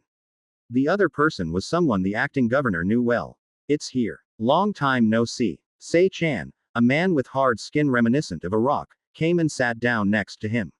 How come you've never broken up a deal before? That's it. Sei Chan, whom he had not seen in a long time, was very different from the one the acting governor knew. Even though he was wearing a dirty pirate costume, his face was completely half-faced. His eyes were blurry, as if he had taken drugs. Sei Chan's condition was very bad, like an employee who was about to undergo Hulk mutant transformation surgery. The 2 glasses of Ganymede whiskey you ordered have arrived. Tisk, since I ordered it, I'll take it. Thank you. The acting governor took the glass handed to him by the bartender and took a sip. On the other hand, Sei Chan just looked at the glass with wide eyes and did not drink. So what are you thinking of buying this time? Can we just steal away employees like before? This time we need a genetic sample. The acting governor, who was enjoying the sweet scent of whiskey, frowned slightly. Genetic samples. Why all of a sudden? I lost business with a customer I was previously dealing with. I need to come up with a new route, but this is the only place I can think of. Is that possible? The acting governor did not answer, but tapped his fingers on the table. Buying genetic samples. In Megacorp, trading of genetic samples is strictly regulated. Only those who have received approval from the 7 families can trade samples. Of course, Sei Chan, who is only the leader of a pirate group, is not included. However, not everything in the world can go according to rules. The acting governor was well aware that many people were secretly stealing samples and selling them. This is because I myself experienced something like that when I was on the genetic design team. What would you like as a sample? Could you please give me a complete list of the collections? See it for yourself. Stop saying that bullshit. I don't want to get caught for leaking the list to pirates. Quote ellipsis dot quote. All I can get are samples of creatures of level 4 or lower. It is not possible to erase records from level 5 onwards because it is cumbersome. In fact, if you push yourself too hard, even level 6 rare creatures are possible. However, the reason I spoke so strongly was to take the lead in the negotiations. All right, let's use a grade 4 sample. However, Sei Chan responded that it was okay, let alone negotiating. You want to buy level 4. It won't make a profit, right? It doesn't matter. The acting governor clicked his tongue slightly at the other person's dull reaction. I was planning to do my part properly before Li Jiao came back. With a grade 4 alone, the profits were small compared to the risks. Tisk, let me see if I can get past level 5. Thank you. Instead, you will have to pay a generous price. You don't have to worry about that. I will deposit the money as you request. The acting governor narrowed his eyes. It was the first time while dealing with Sei Chan that the other person took such a low stance. It looks like the business has gone wrong. He seemed very desperate now. It was rare for someone who underwent genetic modification treatment to have their condition deteriorate that much. Genetically modified humans have superior bodies compared to ordinary people. People usually lose weight in this way when they are seriously injured or when their mind is pushed to its limit. If the situation isn't good over there, it's better for me. Good. I'll let you know the samples that can be sold in 2 days. All right. Then, to commemorate the deal being concluded, the acting governor raised his drink. Sei Chan also raised his glass and responded to the toast. I'm going to take this opportunity to really shake it off. Thinking about how much credit I could extract from pirates made me feel better. He poured whiskey down his throat, imagining happy thoughts. I go first. Yes. You paid for the drinks because you called me. The acting governor stood up and left the store with light steps. When I came out, I saw cylindrical or rectangular skyscrapers covered with tempered glass. These are all buildings made in a style that was popular before the birth of Megacorp. I heard that the exterior of the building where noble capital resides is similar to those. However, most of those buildings are currently empty. This is because entertainment production has stopped. Except for a few buildings used by high-ranking officials, the rest are in dissatisfaction. Thanks to this, the street surrounded by buildings was surprisingly quiet. Of course, the acting governor, who knew the colony's system better than anyone else, was familiar with this strange atmosphere. He walked down the street and stopped in front of a building. The airship he came on is parked on the roof of this building. As I passed through the building's revolving door, a brightly lit lobby appeared. The acting governor stood in front of the elevator inside the lobby and pressed the button. The number 30 on the location indicator quickly decreased. When building the next set, should we suggest installing an airfield? It was quite annoying to have to go up and down the building every time I wanted to drink. While he was thinking about random things and looking at the location indicator, he suddenly realized that something was strange. Why are you coming down from the 30th floor? There are 3 people in this building. The pilot who will be on the airship, the bodyguard, and him. Of these, he was the only one who came down to the lobby. The bodyguards and pilots have to protect the airship, so of course they stay on the rooftop. Before I knew it, the number was pointing to 15. He activated the watch-shaped terminal on his wrist. It was to contact a subordinate on the rooftop. A moment later the communicator was activated. Has anyone come down to the lobby? Yes. No. We have been here ever since. What? The moment he heard those words, the acting governor felt cold sweat break out. The number displayed on the location indicator was now 5. I had a very bad feeling. The moment that elevator door opened, it seemed like something terrible he couldn't even imagine would happen. Shit. He ran toward the emergency exit in the corner of the lobby. As soon as I opened the emergency exit door, I quickly ran up the stairs. How on earth did this happen? It's not that the employee or the Hulk mutant escaped. They have obedience devices and signal chips implanted in their heads, making sudden actions impossible. Could it be Sei-chan?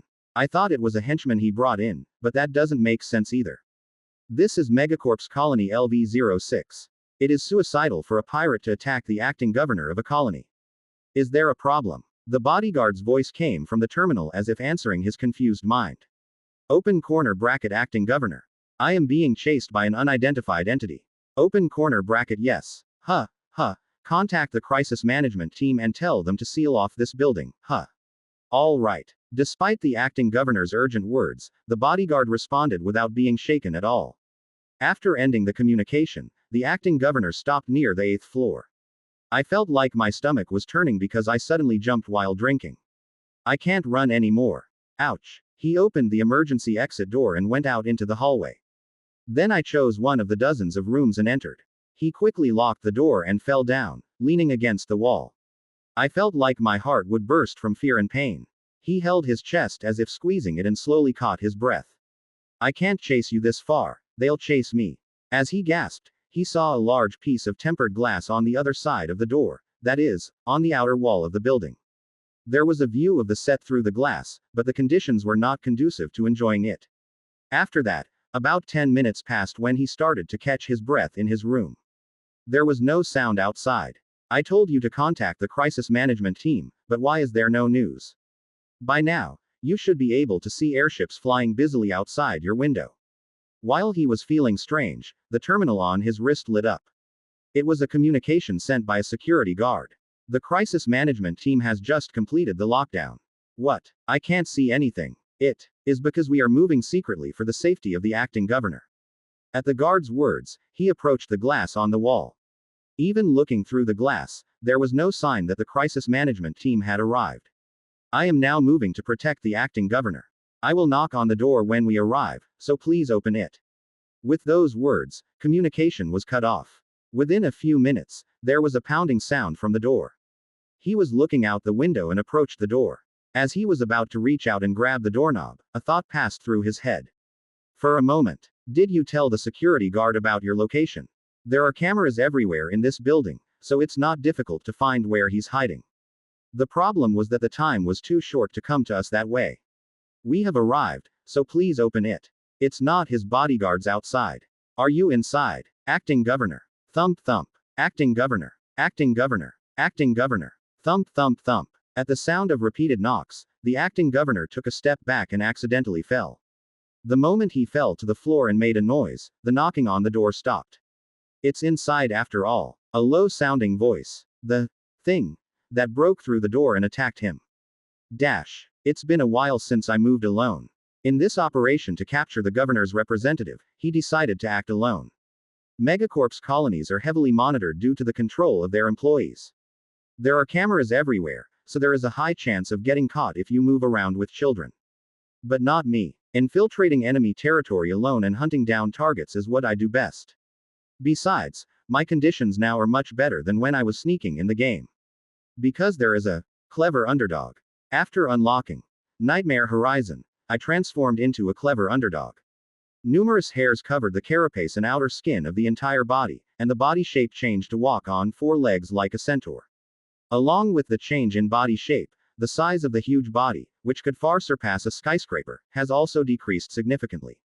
Currently, my body length including the tail does not exceed 5 meters. I changed into a form optimized for infiltration and hiding and secretly hid near the place where Se-chan had decided to meet.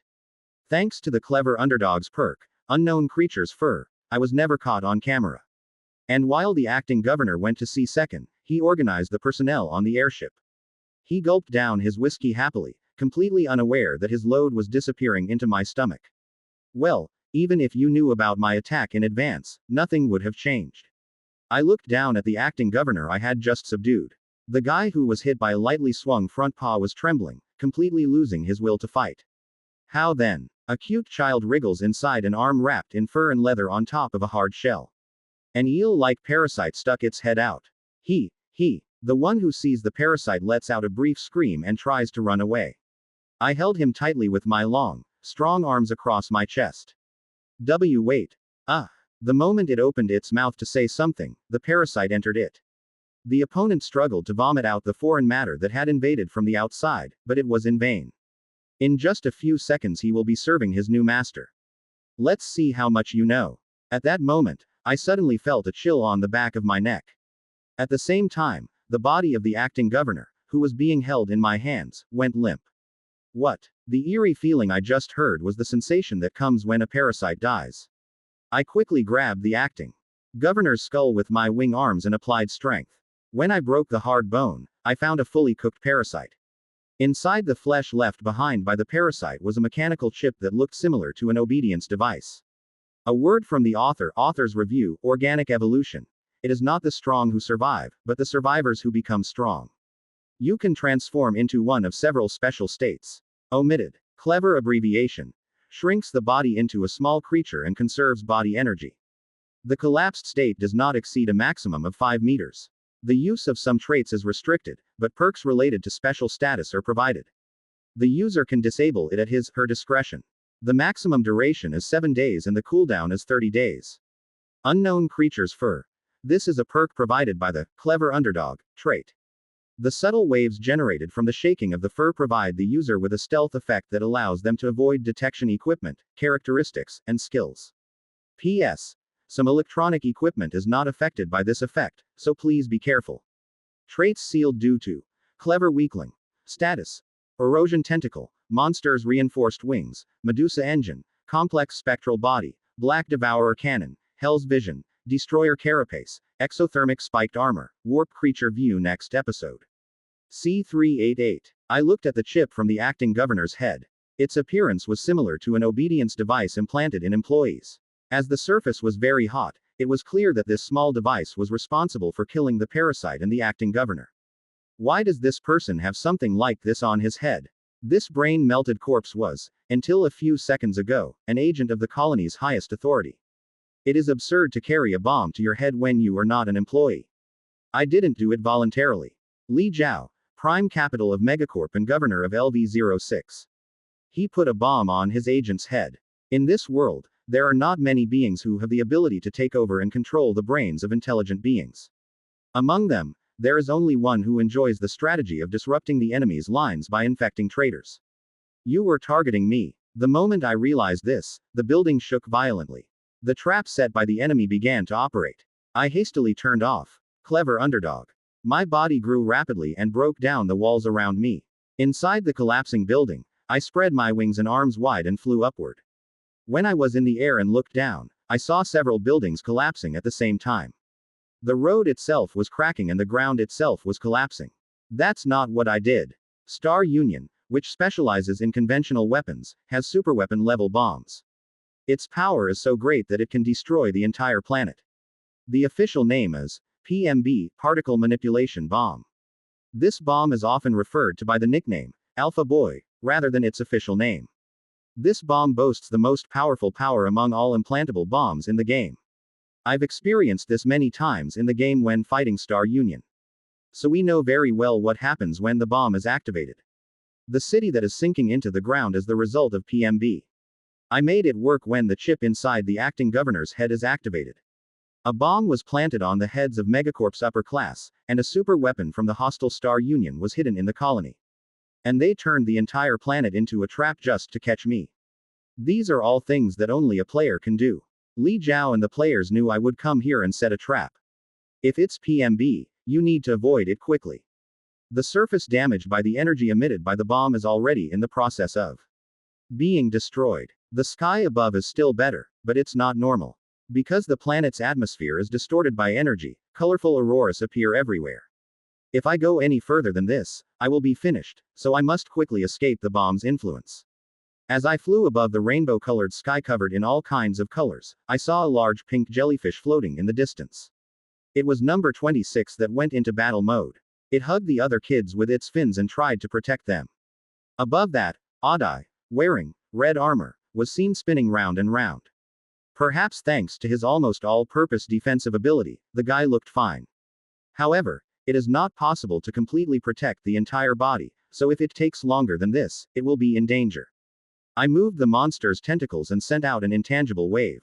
Filled square zoo zoo filled square zoo, filled square are you okay?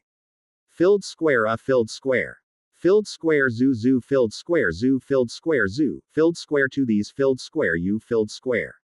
Did the energy created by the bomb interfere? Strangely enough, the waves are interrupted. Adai's thought waves also felt strange, as if they were noisier than usual. Still, the smart guy immediately understood what I meant and flew over. The left side of my head opened its mouth and he went inside. Open corner bracket big adult, open corner bracket little adult, open corner bracket quickly, open corner bracket help me. Even if you don't worry, it's true. Picking up Adai first, I approached number 26. Due to the energy waves emitted by the bomb, its outer layer was peeling off little by little. Even though it must have been quite painful, he persevered and was protecting the other kids. Zoo filled square Zuzu, go filled square. Filled square filled square filled square hey. I put the three heads close to its fin. The group of people who were protected by the fin crossed over to me safely. The last remaining number 26 also quickly shrank its body and jumped into my mouth. Open corner bracket little adult, open corner bracket are you okay? Open corner bracket it hurts. Why is Star Union's PMB here? Open corner bracket amorph. Even you, the alpha boy, are dangerous. If we don't get away quickly. No. 26. Adai, Mother of Heaven, PS 111, Isabel. Everyone is safe. To escape from this, we prepared a faster than light voyage. The energy produced within the body is emitted and turns into a blue halo. Just as the whole body was about to turn blue as usual, the light suddenly went out as if blinking. I once again attempted the aborted faster than light voyage. However, just like before, the light enveloped the body and then cut off. It's as if something is interfering with it. Why are you doing this? At that time, PS 111, inside the right side of my head, spoke to me. Amov. A special energy field is currently being detected, believed to originate outside the planet. That energy field is blocking faster than light travel. What? After listening to him, I focused on the auxiliary organs. Perhaps because I was in the area affected by the energy emitted by PMB, I could not feel the energy field he mentioned. An energy field that interferes with faster than light navigation. As far as I know, there is only one entity that can prevent faster than light travel, Vortex 1, which specializes in large-scale warp capabilities. It can artificially block the faster than light movement of other beings. He's here. This is not its habitat. Unless Coldblood summons him, it is impossible for him to appear here. No. Let's leave that aside for now. Getting out of LV06 is more important now. Since faster than light navigation is impossible, you must fly out of the way yourself. I swung my wing arm hard and hit the air. The air is pushed out and my body stretches forward. Due to the destroyer carapace effect, my outer shell, which is a mixture of black and red, becomes red. This is not simply due to the heat of the atmosphere. This is because the energy generated when PMB operates is burning my body. Open corner bracket pane. Reduction activated. A text box warns you to get out of here immediately. The skin of the wings is torn, and the carapace that protects the body surface gradually turns into dust. The pain feels as if my whole body has been put into a shredder.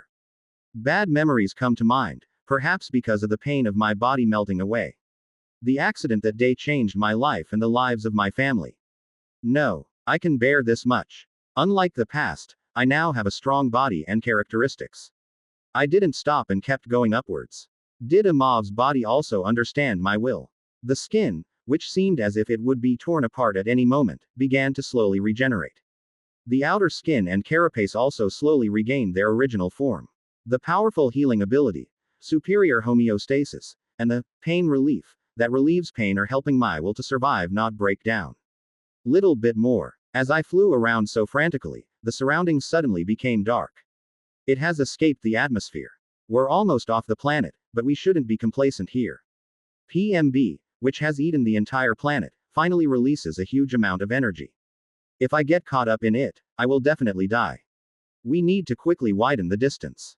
As I was flying with even more power than when I left the planet, I saw a small dot in the distance. I thought it was a meteorite fragment floating in space, but it wasn't. Enemy. More than hundreds of torpedoes are flying towards me. It's hard to tell exactly what grade the torpedo is because it's small, but it probably has considerable power. We can't waste time responding here. It is difficult for me to shoot them down one by one because I have to focus on things that are outside the scope of the PMB. Of course, it's different if it's the guys riding in my body. Zoo, Adai. When he opened his mouth with the left side of his head, Adai took out the attack card he had prepared inside. The guy with red radiance all over his body raised his head towards the direction from which the torpedo was flying. A mythical power that only Red Galagon, the greatest of the dragons of the universe, can wield. A star flame, made by condensing starlight, erupted from the end of its tentacles. A purple sphere flying at high speed collides with a torpedo. The explosion occurred as if the sun had appeared in its place. The torpedoes that were flying disappeared in an instant. Zuzuzu, good job. Open corner bracket star power, open corner bracket use, open corner bracket I'm hungry. Zuzuzu Zuzuzuzu Zuzu, I'll give you something delicious later. Perhaps because he had expended a lot of strength, he leaned against my teeth. Having blocked the torpedo thanks to Adai, I continued my flight to get away from LV-06. And after a while, my auxiliary organ trembled violently. A shock beyond the pain I felt when leaving the planet hit my body. Open corner bracket big filled square filled square. Filled square filled square filled square filled square. Jung filled square Rio. A storm of energy greater than the star flame Adai shot hit me. My body went out of control and collided with a small meteorite floating in space. Filled square this filled square S wealth filled square is filled square joint filled square. I'm doing something. Eon filled square. If it's not me, I can feel the kids inside my mouth saying something. I don't know if it's because I was caught in the explosion or because of the pain, but it's okay. I raised my head in the middle while my body was buried in the meteorite. In the distance, I saw a huge vortex of light rushing over a space filled with darkness. What was a megacorp colony just a few minutes ago is now dust in space. I survived somehow. We really narrowly escaped PMB's influence. If it had been even a little later, I would have ended up in the same situation as the planet that was shattered into pieces. Of course, he is still quite injured, but this is minor. Since there is superior homeostasis, it can be recovered as time passes. While thinking that, I was trying to pull out the body stuck in the meteorite, when the auxiliary engine beeped. I encountered beings I couldn't escape. Scenes filled with fog appeared and disappeared one after another. It's been a long time since my predator sense, a trait that warns me whenever my life is in danger, has been activated. And beings who forcibly activated their predator senses appeared in outer space. This Star Union, Megacorp, and Outspacer.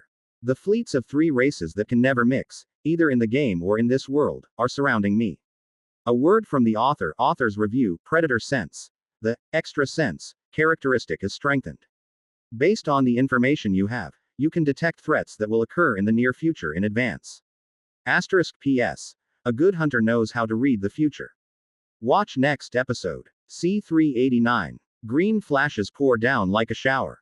I forced my recovering wing arms and flew up. The plasma heat rays fired by hundreds of battleships completely pulverized the meteorite below me. While the battleships were preparing to fire again, so many patrol ships and aircraft carriers followed behind me that it was difficult to estimate their number. Countless plasma bullets hit my outer shell. Attacks from patrol-class ships cannot cause much damage to me, but I must not relax because of that. In a situation where a long-term war is expected, it is not good for damage to continue to accumulate. I sprayed reinforced gremlin moss. A cloud that destroyed high-tech equipment spewed out from the biological pipe attached to the body and struck the surrounding ships. Some of the enemies that were following closely had stopped working because of the gremlin moss. The aircraft carriers and patrol ships that avoided the attack quickly dispersed and formed a spread formation. And between the gaping aircraft, flying monsters with large bodies intervened. Outspacers, equipped with bio-cannons as big as their own bodies on their backs, fired something at me.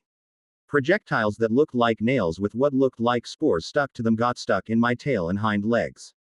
Soon, the spores swelled like bubbles and hardened. The attack they fired was not intended to cause fatal wounds to me. This is to slow down my movements and give the battle an advantage. Afterwards, the outspacer monsters in charge of the attack started targeting me.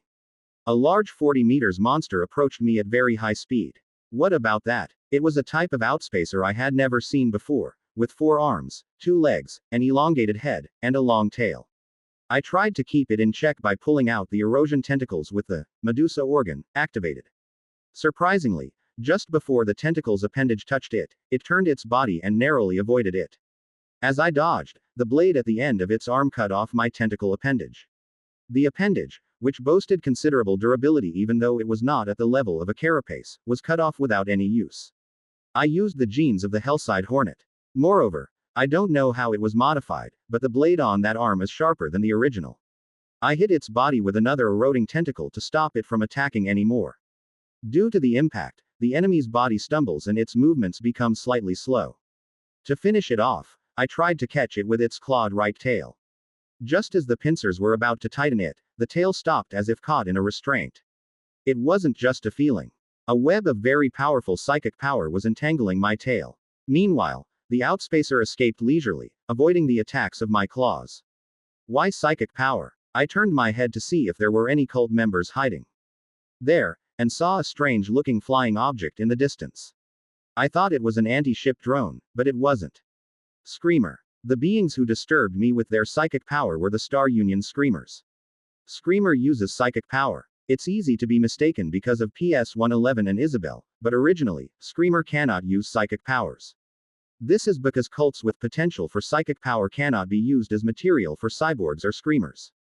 Even the previously encountered mutant Screamer had limited use of psychic powers, limited to only the Overseer model for control.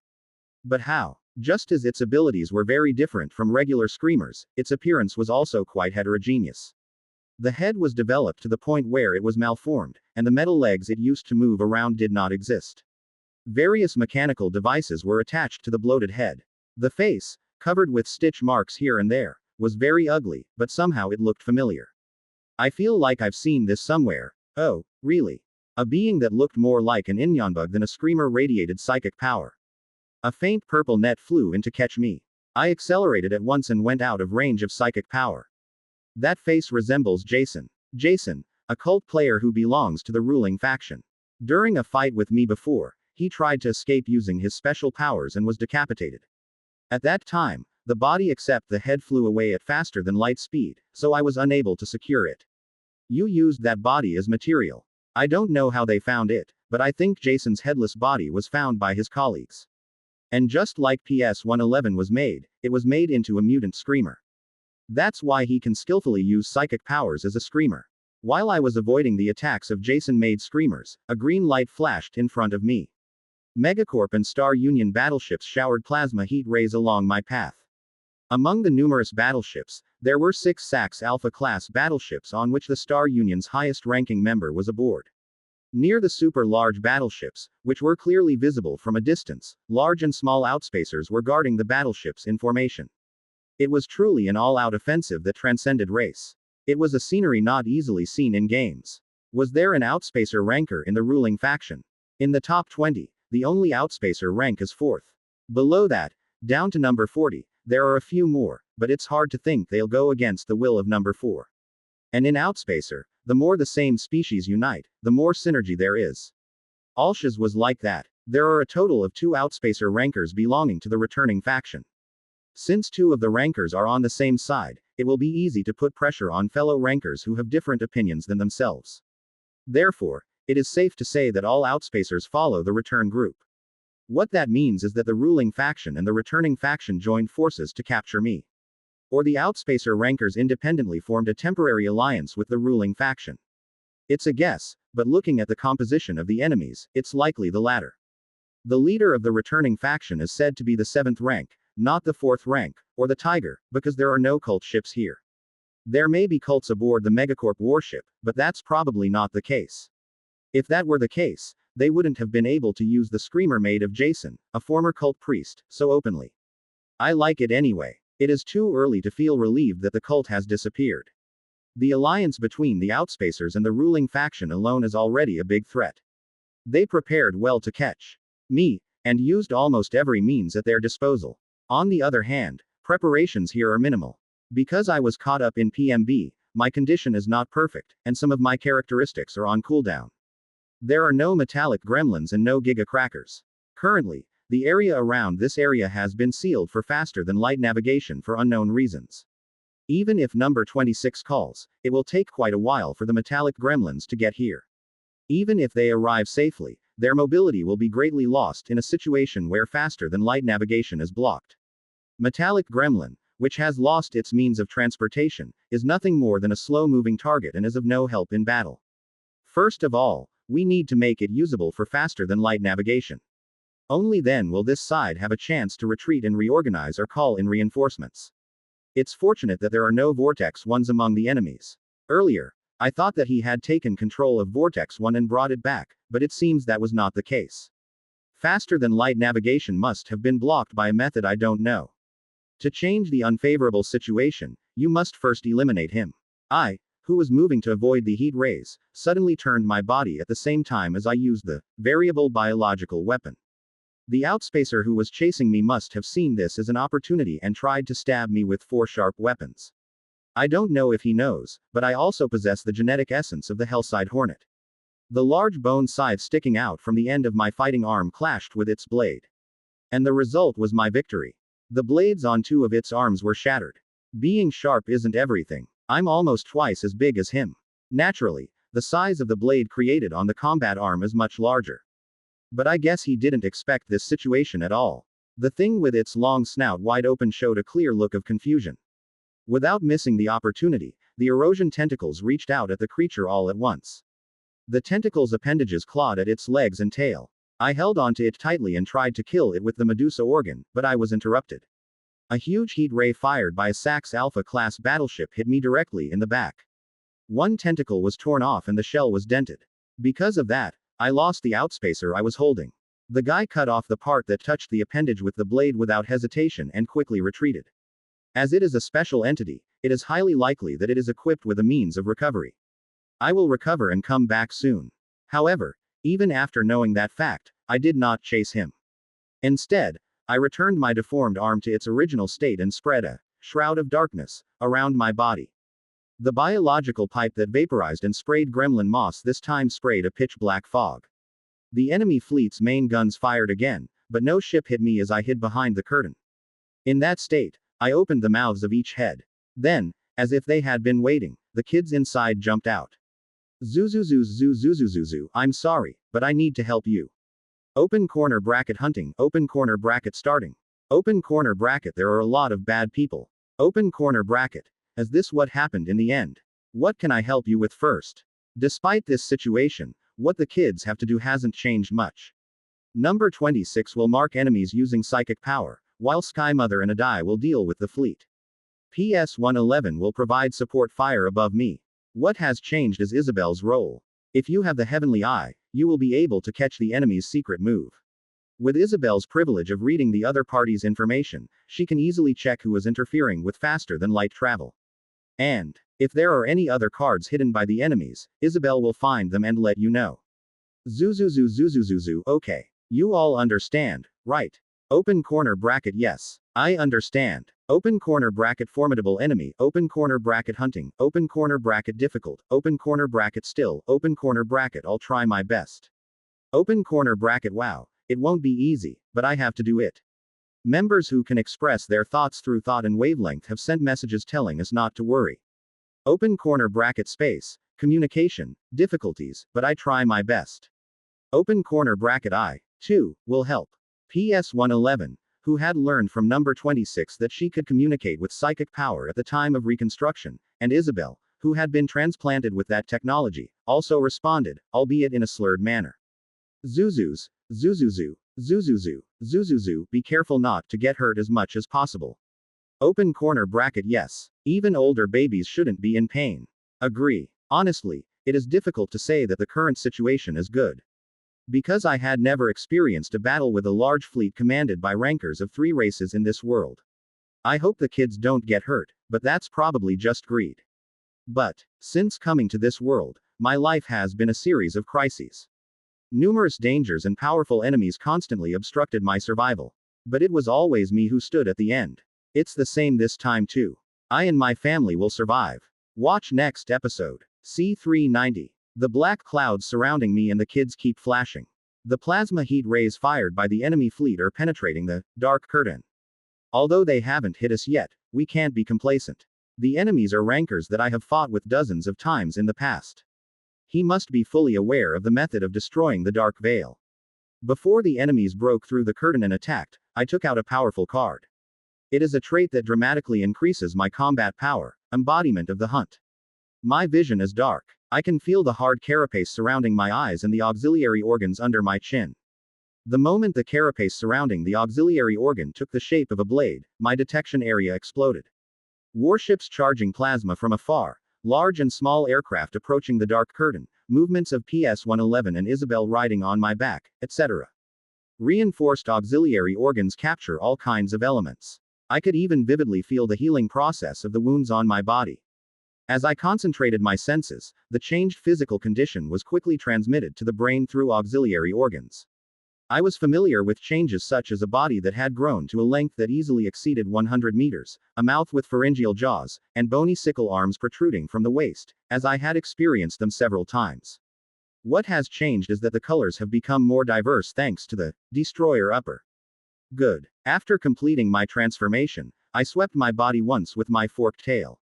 The projectiles fired at me by the outspacers equipped with bio cannons fell straight out. Open corner bracket strengthening the body, confirmation. Combat power, expected to rise. Instead, it increases in size and is vulnerable to shooting. Don't worry. Sister. Hey, avoidance is my specialty. As Isabel and PS-111 were talking about the symbolism of hunting, a sudden change occurred in the veil of darkness. An invisible force was pressing the black fog and pushing it into one place. As if trying to condense the dark veil into a small size. Indeed. The dark shroud nullifies detection systems. Therefore, if you hide behind the curtain, it becomes impossible to aim the ship's guns. However, the effect of the veil is to make it undetectable and does not nullify the attack itself. There is no protective effect against incoming heat rays. And in places where the curtain affects, an unobservable area mark appears on the detection system as if it was erased with an eraser. This means that if you fire indiscriminately into an unobservable area without special aiming, you can attack me. Now, the screamers created using Jason as material are using their psychic power to shrink the veil itself. As the size of the veil decreased, an intense energy response moved closer to my head at very high speed.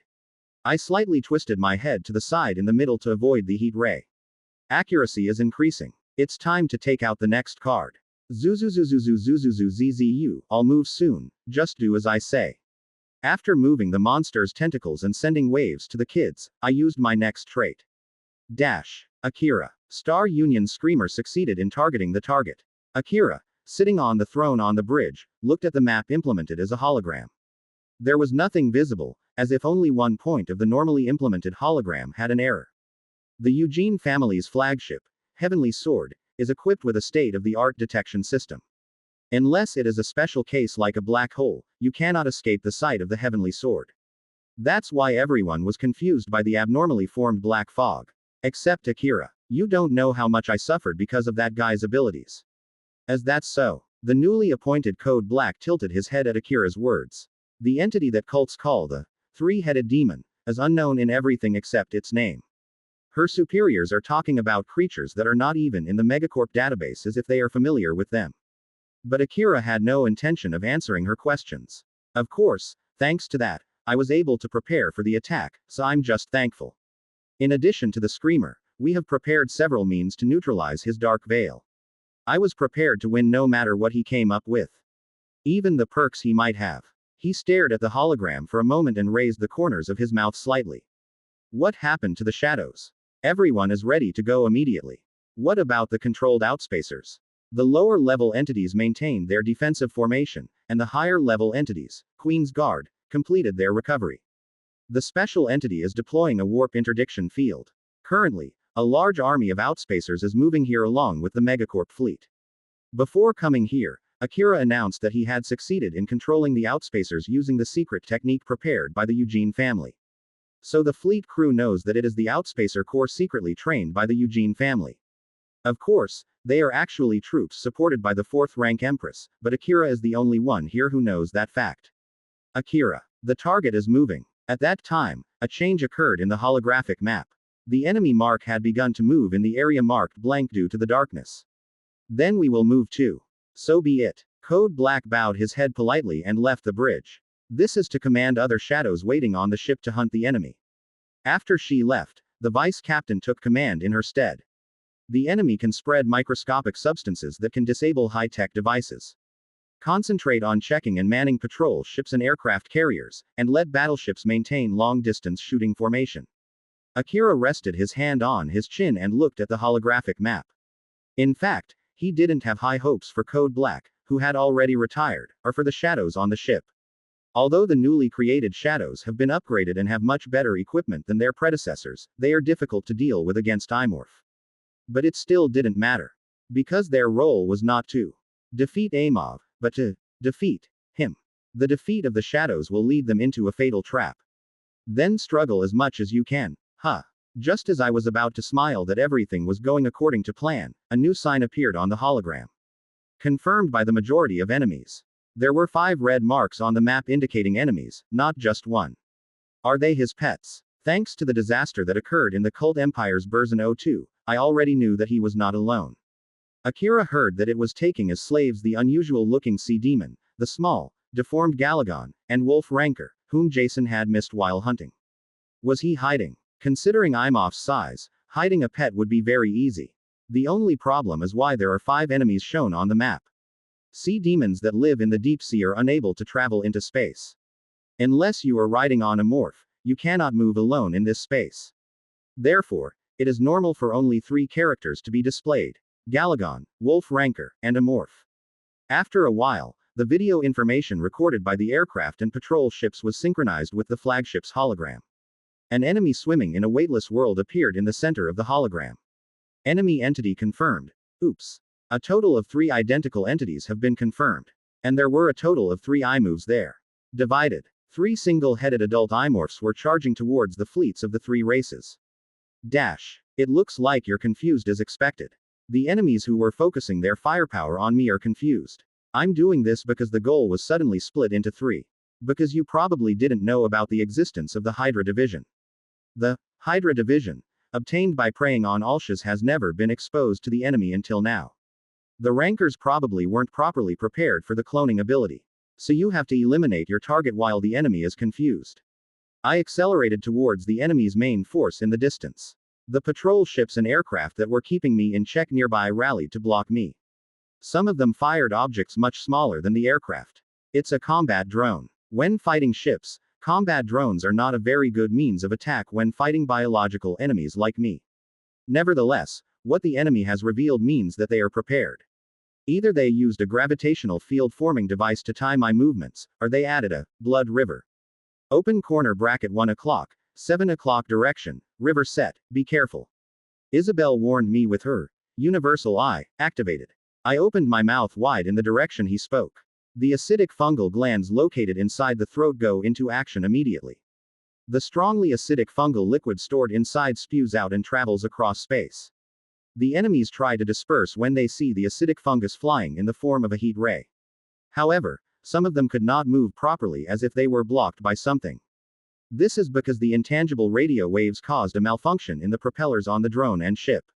And the radio waves were coming from the back of the left head, behind me. The time it takes to neutralize an enemy with radiation disruption is not very long, but it doesn't matter. That's enough time for my acid breath and a die hiding behind the left head to attack. Drones touched by the acidic breath instantly melted and disappeared. Some of them had bombs built into them, causing huge explosions. Other enemies tried their best to avoid being caught in the drone's explosion. A red star attacked the side of the enemy who was busy dodging. The Dragon Queen in a red dress dances while flying between aircraft carriers and patrol ships. The aircraft was shot down by ramming it with the body, and the small-sized drone was taken down with psychic breath. The enemies were helpless because of the simple movements that were not wasteful. While their comrades were dying, the patrol ships tried to fall back by firing suppressive fire at a die. However, that wasn't a wise method. Open corner bracket grr. The left head fiercely bared its teeth and charged at the patrol ships. Duplicates created through Hydra division have limited use of their traits, but are by no means inferior in physical abilities. The left head withstood the rain of plasma bullets with its body and narrowed the distance to the enemy. And they barbarically ravaged their enemies. It used every part of its body, including the horns on its head, its fighting arms, its tail, and even its 2 legs, to tear the ships to pieces. The wounds and damaged energy received during the fight were compensated for by eating enemy ships. Open corner bracket adult on the left, open corner bracket another enemy, open corner bracket I'll catch you. Open corner bracket grr. As soon as Adai spoke, a huge amount of plasma heat rays flew out. The enemy's main force abandoned our troops here and opened fire. Of course, thanks to the symbol of hunting, my senses were strengthened, and I was able to read the enemy's movements one step ahead. The left head, which received my thoughts, performed evasive maneuvers with a die and induced the battleships to attack. As the plasma heat rays fired by the battleships, main guns poured down like a rain of arrows, screamers and outspacers blocked us. Open corner bracket psychic, power, gravity, control, be careful. It was Screamer who attacked first. Screamer, which used cult rankers as ingredients, released powerful psychic power. A sense of weight is felt in a space that should be empty. Seeing that the pressure had increased compared to before, it seemed like the output had been increased to match my body, which had been strengthened as a symbol of hunting. But there are experts in psychic power here too. There is a powerful psychic power user behind me that not even a cult can overcome. Number 26, who had been following with a reduced body size, inflated his body to enter the battle. The psychic power flowing through his body spreads out in all directions. That amount and concentration exceeded the output of dozens of screamers. The psychic power that had been attacking me was broken without a sound. At the same time, something went wrong with some of the screamers who were pressuring me. The collision with No 26's psychic power must have been such a huge blow that some of their brains became enlarged and turned to mush. The AI that controls life support devices and the body is alive and well, but it will be difficult to use psychic powers right now. The remaining screamers concentrated their psychic power and turned it into weapons. Various offensive psychic techniques, including Pain Spear, were implemented in the air. Number 26, who saw this, let out a wave of frustration and anger. Go away. A huge wave of psychic energy erupted along with the waves and swept the front. I was trying to move forward, leaving behind the fight between number 26 and the screamers, but this time the outspacers flew at me. A 40 meters tall outspacer is seen with its severed arm restored to its original state, and flying monsters are seen behind it trying to support it with a biocannon. I'm sorry, but I'm not your opponent. While I and the left head were attracting attention, the detoured right head and the Heavenly Mother ambushed a group of flying monsters. The right head grabbed the outspacers with its fighting arms and legs, then bit the enemies with its sharp teeth. The large outspacer saw this and turned to save his people. Okay. Listal Wing, Hellside, Hornet, Par, Iromancer, Jean. Be careful. Zuzuzu, did you hear? As the large outspacer got closer to the right side of the head, the Mother of Heaven, who had been holding herself behind the horn, appeared. In her beast form, her eyes were filled with a cold, pale blue flame instead of the beautiful amber color.